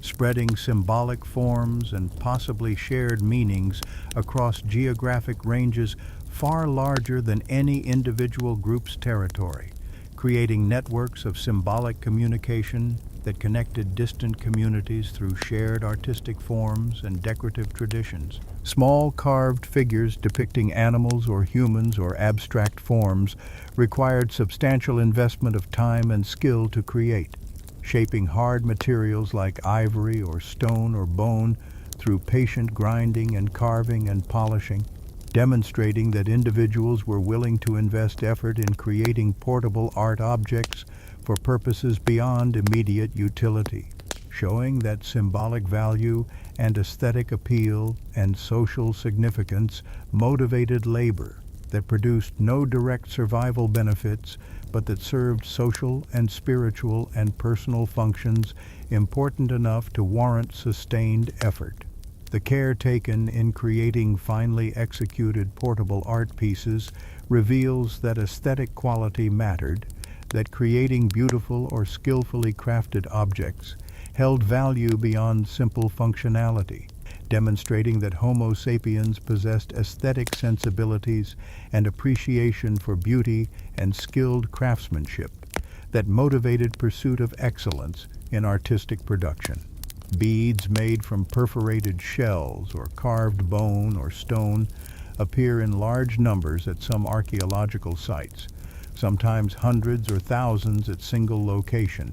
indicating that creating personal adornments was common practice rather than rare activity limited to special individuals or occasions. The quantity of beads produced demonstrates that communities valued these symbolic objects enough to dedicate substantial collective effort to their manufacture, that wearing beaded jewelry or decorated clothing served important social functions related to identity display and group membership, signaling and perhaps status communication, making personal adornment through portable art objects integral to social life, rather than optional luxury engaged in only by wealthy or powerful individuals. The widespread distribution of beads across virtually all Homo sapiens sites, wherever preservation allows organic materials to survive, suggests that personal adornment represents universal human practice emerging from fundamental cognitive and social characteristics, rather than cultural invention that some groups developed while others didn't. Trading portable art objects and raw materials like ochre and shells across substantial distances demonstrates that symbolic expression facilitated social connections between groups, created reasons for interaction and exchange beyond simple resource sharing, built networks of relationship and reciprocity that extended social ties across geographic ranges far beyond what single groups could travel regularly. The presence at inland sites of shells that must have originated from coastal regions hundreds of kilometers away reveals that exchange networks existed and functioned to move valued materials across landscapes, and these exchange relationships likely involved not just anonymous trade, but rather personal connections and social obligations and cultural exchanges where groups meeting to trade materials also shared stories and songs and artistic traditions and genetic material through intermarriage, making artistic and symbolic practices part of larger social systems that connected dispersed populations into broader cultural networks. The geometric patterns appearing in cave art and on carved objects present particular interpretive challenges because, unlike animal representations that clearly depict recognizable subjects, geometric designs, grids of lines, series of dots, zigzag patterns, nested curves, angular arrangements don't obviously represent anything in physical world, meaning their symbolic meanings remain more mysterious and require more cultural knowledge to interpret correctly.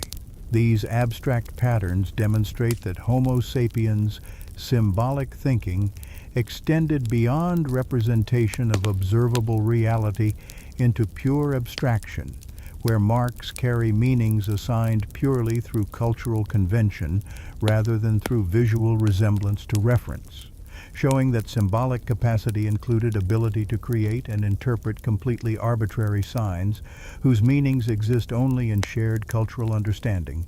foreshadowing the development of writing systems where abstract marks similarly carry meanings determined by cultural agreement rather than natural resemblance. Some geometric patterns might represent quantitative information like counting systems, where series of marks record numbers of animals killed or days until seasonal migrations, or other numerically expressed information demonstrating that abstract symbolic thinking included numerical cognition and that visual marks could serve as external memory storage for quantitative data that would be difficult to maintain reliably in individual memory alone. Other geometric patterns might encode astronomical observations, recording cycles of moon or positions of stars or seasonal changes visible in night sky, preserving in visual form knowledge about temporal cycles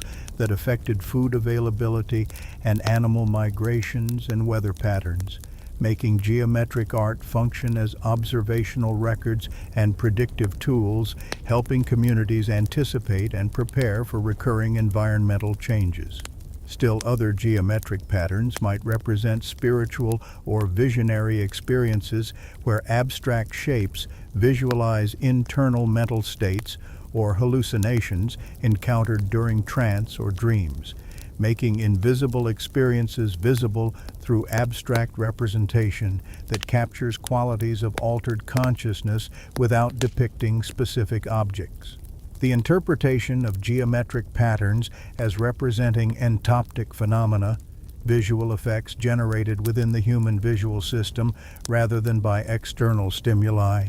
suggests that some abstract cave art might record universal human experiences of how vision functions at neurological level, experiences that become particularly prominent during altered states of consciousness and that appear similar across different individuals because they reflect shared aspects of human neural architecture. This interpretation connects geometric art to shamanic practices, where spiritual specialists deliberately induce altered states to access spiritual knowledge and power, making abstract patterns into records of spiritual experiences, and possibly also serving as tools for inducing or guiding trance experiences through focused contemplation of particular geometric forms. The contexts where geometric patterns appear, sometimes isolated, sometimes integrated with animal images, sometimes in deep cave locations, suggesting spiritual significance, sometimes on portable objects suggesting personal or social functions, reveal that abstract symbols served multiple purposes and carried different meanings in different contexts, demonstrating flexibility of abstract symbolic systems where same basic forms might serve varied functions depending on where and how and by whom they were used. This multifunctionality of geometric symbols shows that symbolic thinking in Homo sapiens was flexible and generative, capable of creating meaningful signs for diverse purposes, and capable of understanding that same forms could carry different meanings in different contexts, revealing sophisticated cognitive capacity for contextual interpretation and flexible application of symbolic understanding to varied situations and needs. Viewing cave art by firelight creates profoundly different experience from viewing same images under modern artificial lighting or daylight. Because flickering flames make painted animals seem to shift and move, make colors appear to change and intensify and fade as light varies. create dramatic shadows that alter perception of depth and form, engage attention through constant movement that prevents static viewing, and makes art feel alive and dynamic rather than fixed and permanent. The artists creating these images worked by firelight and understood how their creations would appear to viewers seeing them under similar lighting conditions, meaning that images were designed specifically for firelit viewing rather than being created under one lighting condition to be viewed under different conditions, showing that Homo sapiens artists thought carefully about viewing contexts and crafted their work to be effective under specific perceptual circumstances, rather than trying to create universal representations that would work equally well in any lighting. The hypnotic quality of watching painted animals appear to move in flickering firelight might have served spiritual purposes, inducing mild trance states or heightened receptivity to spiritual experiences, or enhanced suggestibility that made ritual participation more effective, demonstrating that artistic creation and viewing contexts were integrated into broader ritual frameworks where multiple sensory elements combined to produce powerful experiences that reinforced beliefs and strengthened social bonds and marked individuals' passages through significant life transitions. The careful orchestration of viewing conditions, deep darkness, broken only by controlled fire, acoustic properties of stone chambers that amplified certain sounds, presence of aromatic smoke from torches or ritual fires, the gathered presence of community members all focused on same visual imagery, created total sensory environments that modern viewers experiencing cave art under artificial lighting cannot fully appreciate, meaning that understanding why art emerged requires reconstructing not just visual appearance of images, but entire experiential contexts within which art functioned as part of integrated ritual and educational and social practices. Colors visible in firelight differ from colors seen in daylight because firelight's orange-yellow spectrum emphasizes warm tones while suppressing cool colors, making red and yellow ochre pigments appear particularly vibrant, while charcoal blacks create dramatic contrasts. And artists working with limited pigment palette under firelit conditions created images that maximize visual impact under those specific viewing conditions, showing sophisticated understanding of color perception and lighting effects that modern artists working under artificial lighting might not develop because modern lighting conditions remain relatively stable rather than constantly changing as firelight does. This specialized knowledge about how pigments appear under firelight represents another dimension of technical expertise that cave art required, demonstrating that creating effective symbolic imagery demanded not just artistic vision and manual skill, but also understanding of perceptual psychology and material properties and viewing conditions, making artistic production a complex undertaking requiring multiple forms of knowledge and ability. Sound behaves strangely in caves, echoing and amplifying in ways that can make whispers audible across large chambers or that can make single voice sound like multiple speakers, and this acoustic phenomenon likely contributed to selection of certain locations for painting and ritual use, because chambers with particularly dramatic acoustic properties would have enhanced ritual experiences through making chanting or singing or drumming reverberate in impressive ways that reinforced sense of sacred power and supernatural presence. Some research suggests that painted chambers correlate with chambers having notable acoustic properties, that images appear more frequently in locations where sound resonates strongly, indicating that auditory and visual dimensions of ritual experience were integrated deliberately through selecting locations that offered both appropriate surfaces for painting and appropriate acoustic characteristics for vocal or instrumental performance, creating multisensory ritual environments where sight and sound work together to produce powerful experiences that purely visual or purely auditory settings couldn't achieve. The social bonding that occurs when groups gather to view art together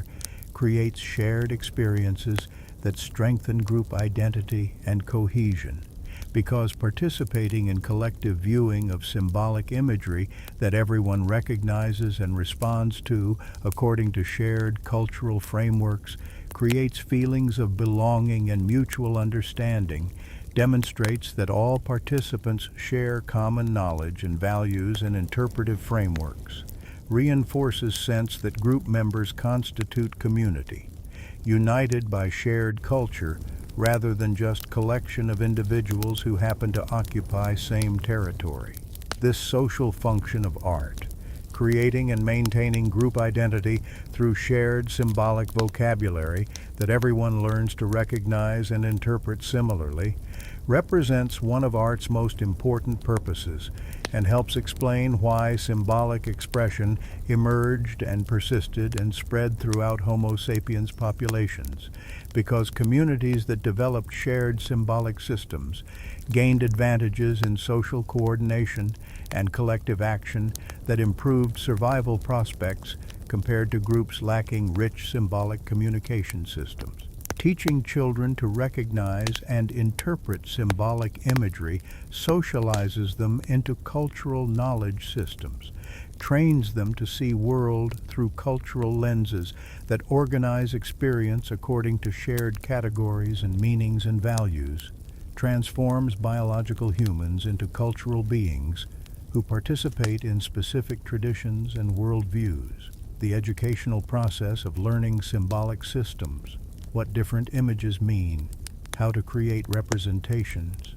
what stories explain various symbols, what rituals use which imagery for which purposes, represents enculturation that makes individuals into functioning community members who share conceptual frameworks and interpretive practices with other community members,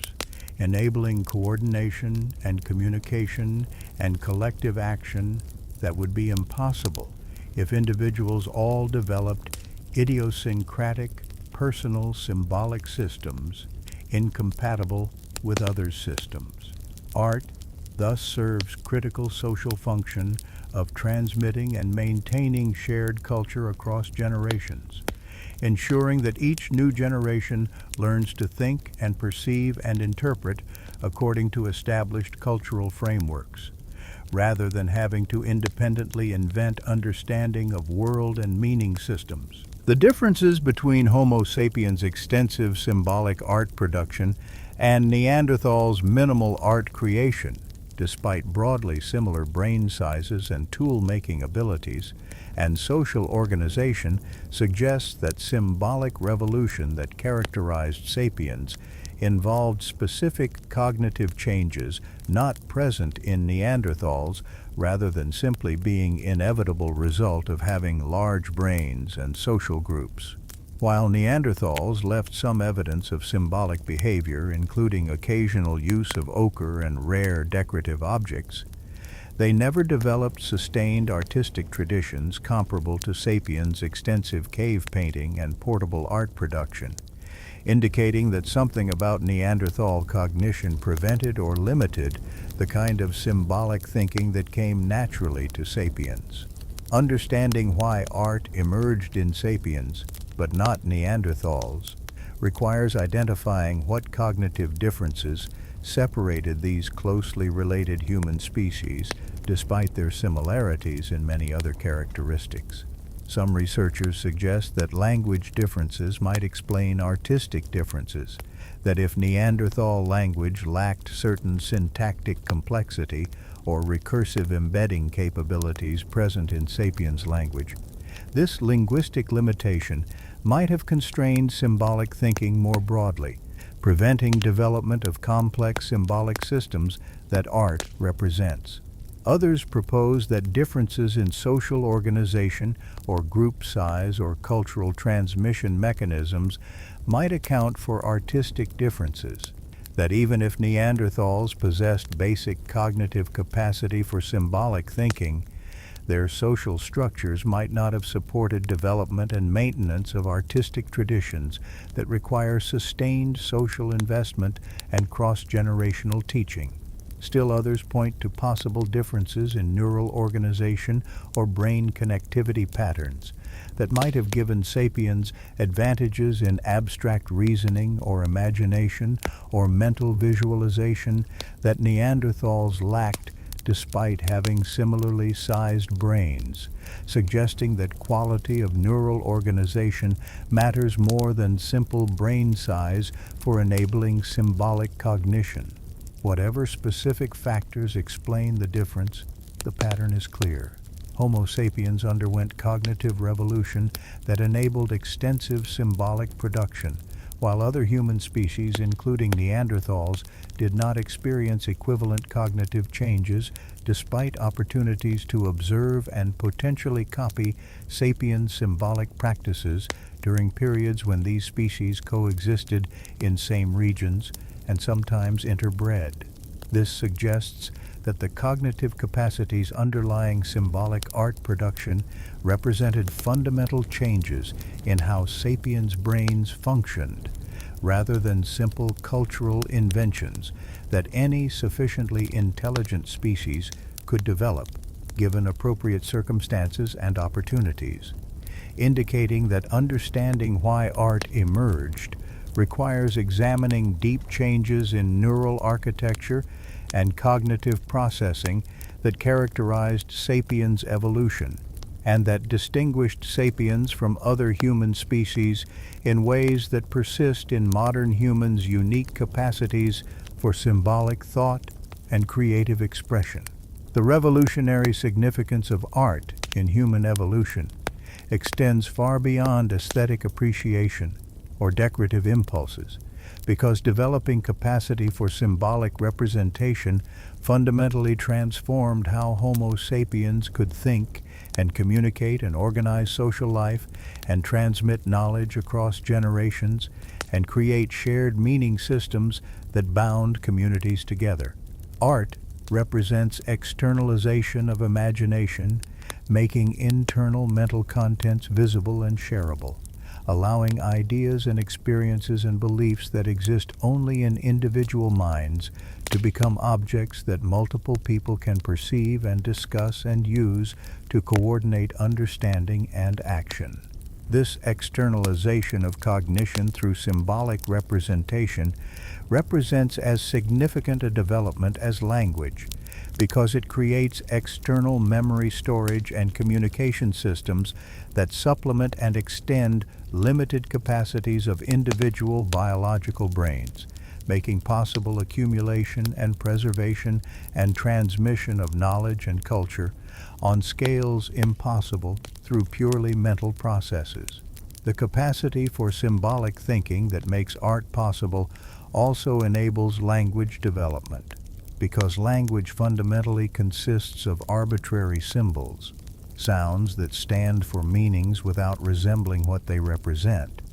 And understanding that spoken sounds can carry meanings requires the same cognitive capacity for symbolic representation that understanding that painted shapes can carry meanings requires. The correlation between emergence of symbolic art and evidence of fully modern language capabilities suggests that these developments occurred together as parts of broader cognitive revolution that transformed how sapiens' minds processed reality and created meaning, indicating that symbolic art and complex language represent different expressions of same underlying cognitive capacities for abstraction and representation and symbolic manipulation that emerge through evolutionary changes in sapiens' brain organization and function.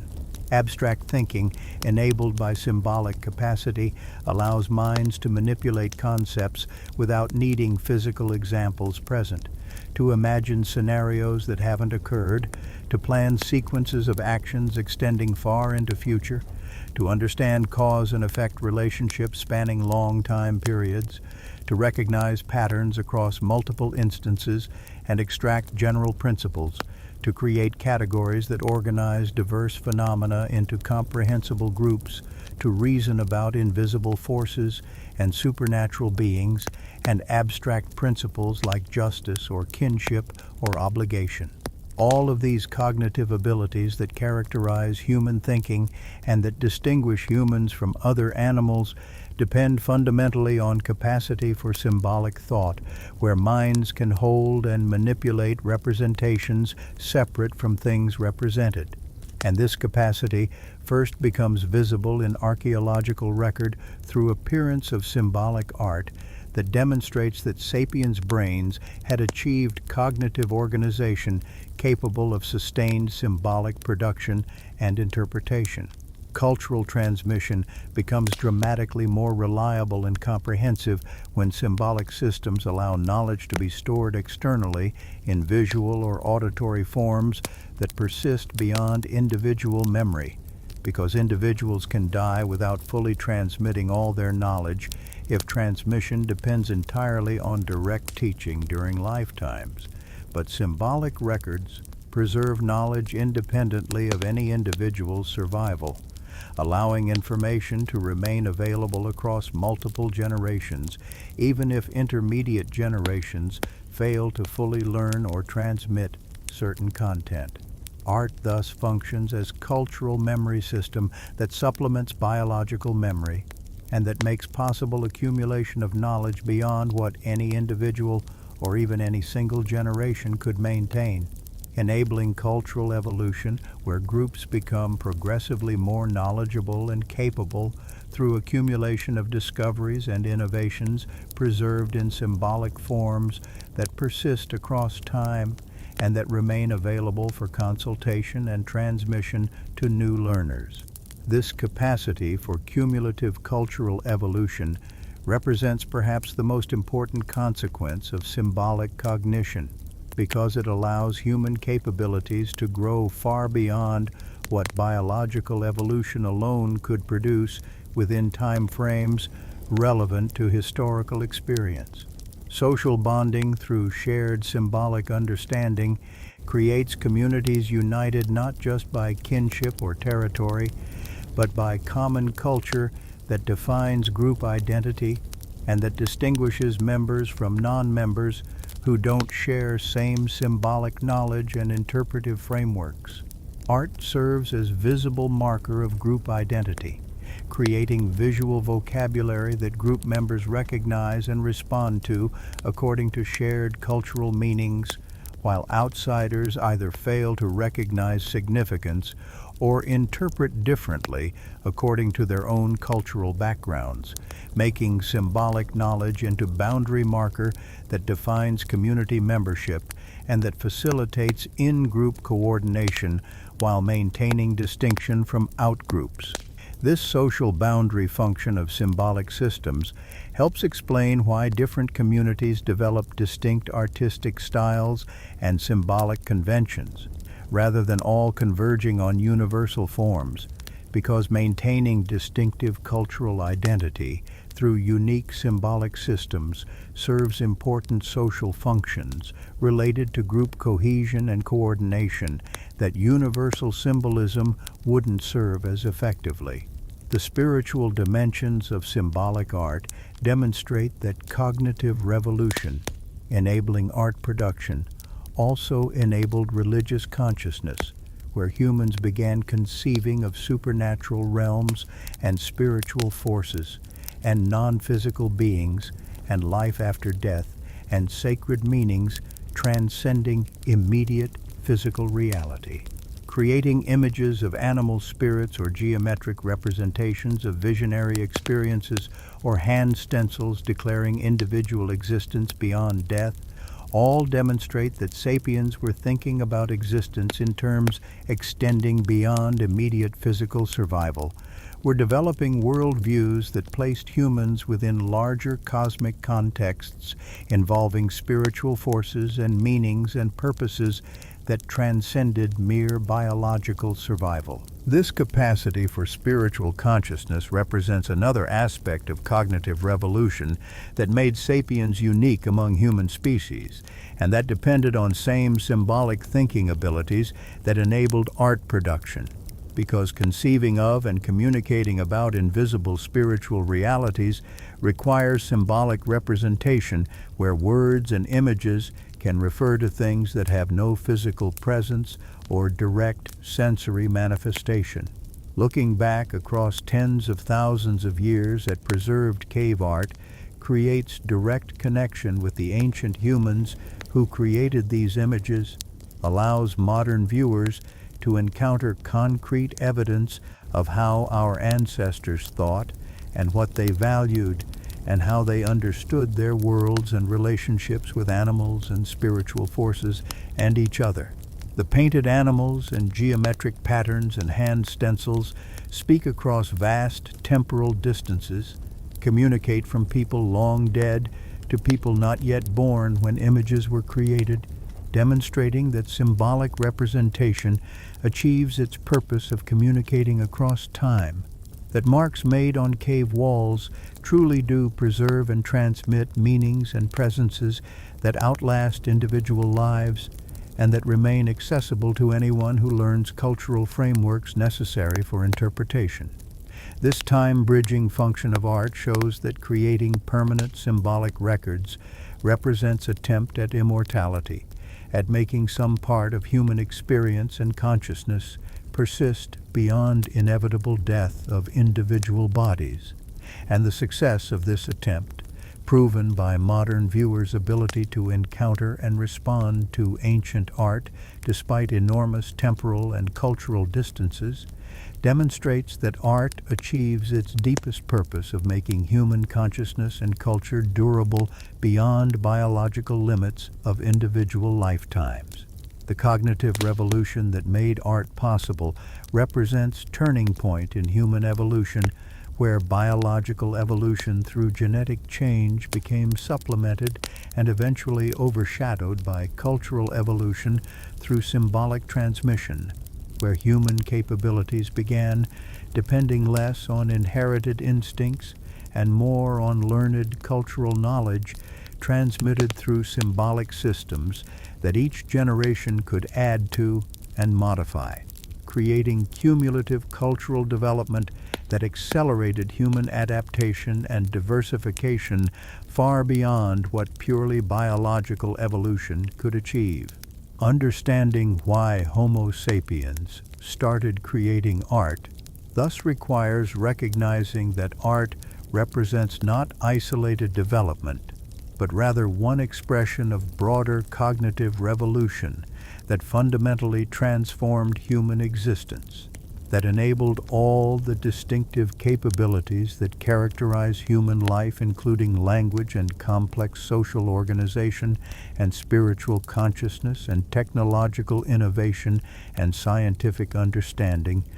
all building on foundation of symbolic thinking capacity that first becomes visible through emergence of sustained art production in archaeological record associated with Homo sapiens wherever they traveled and established themselves throughout the world.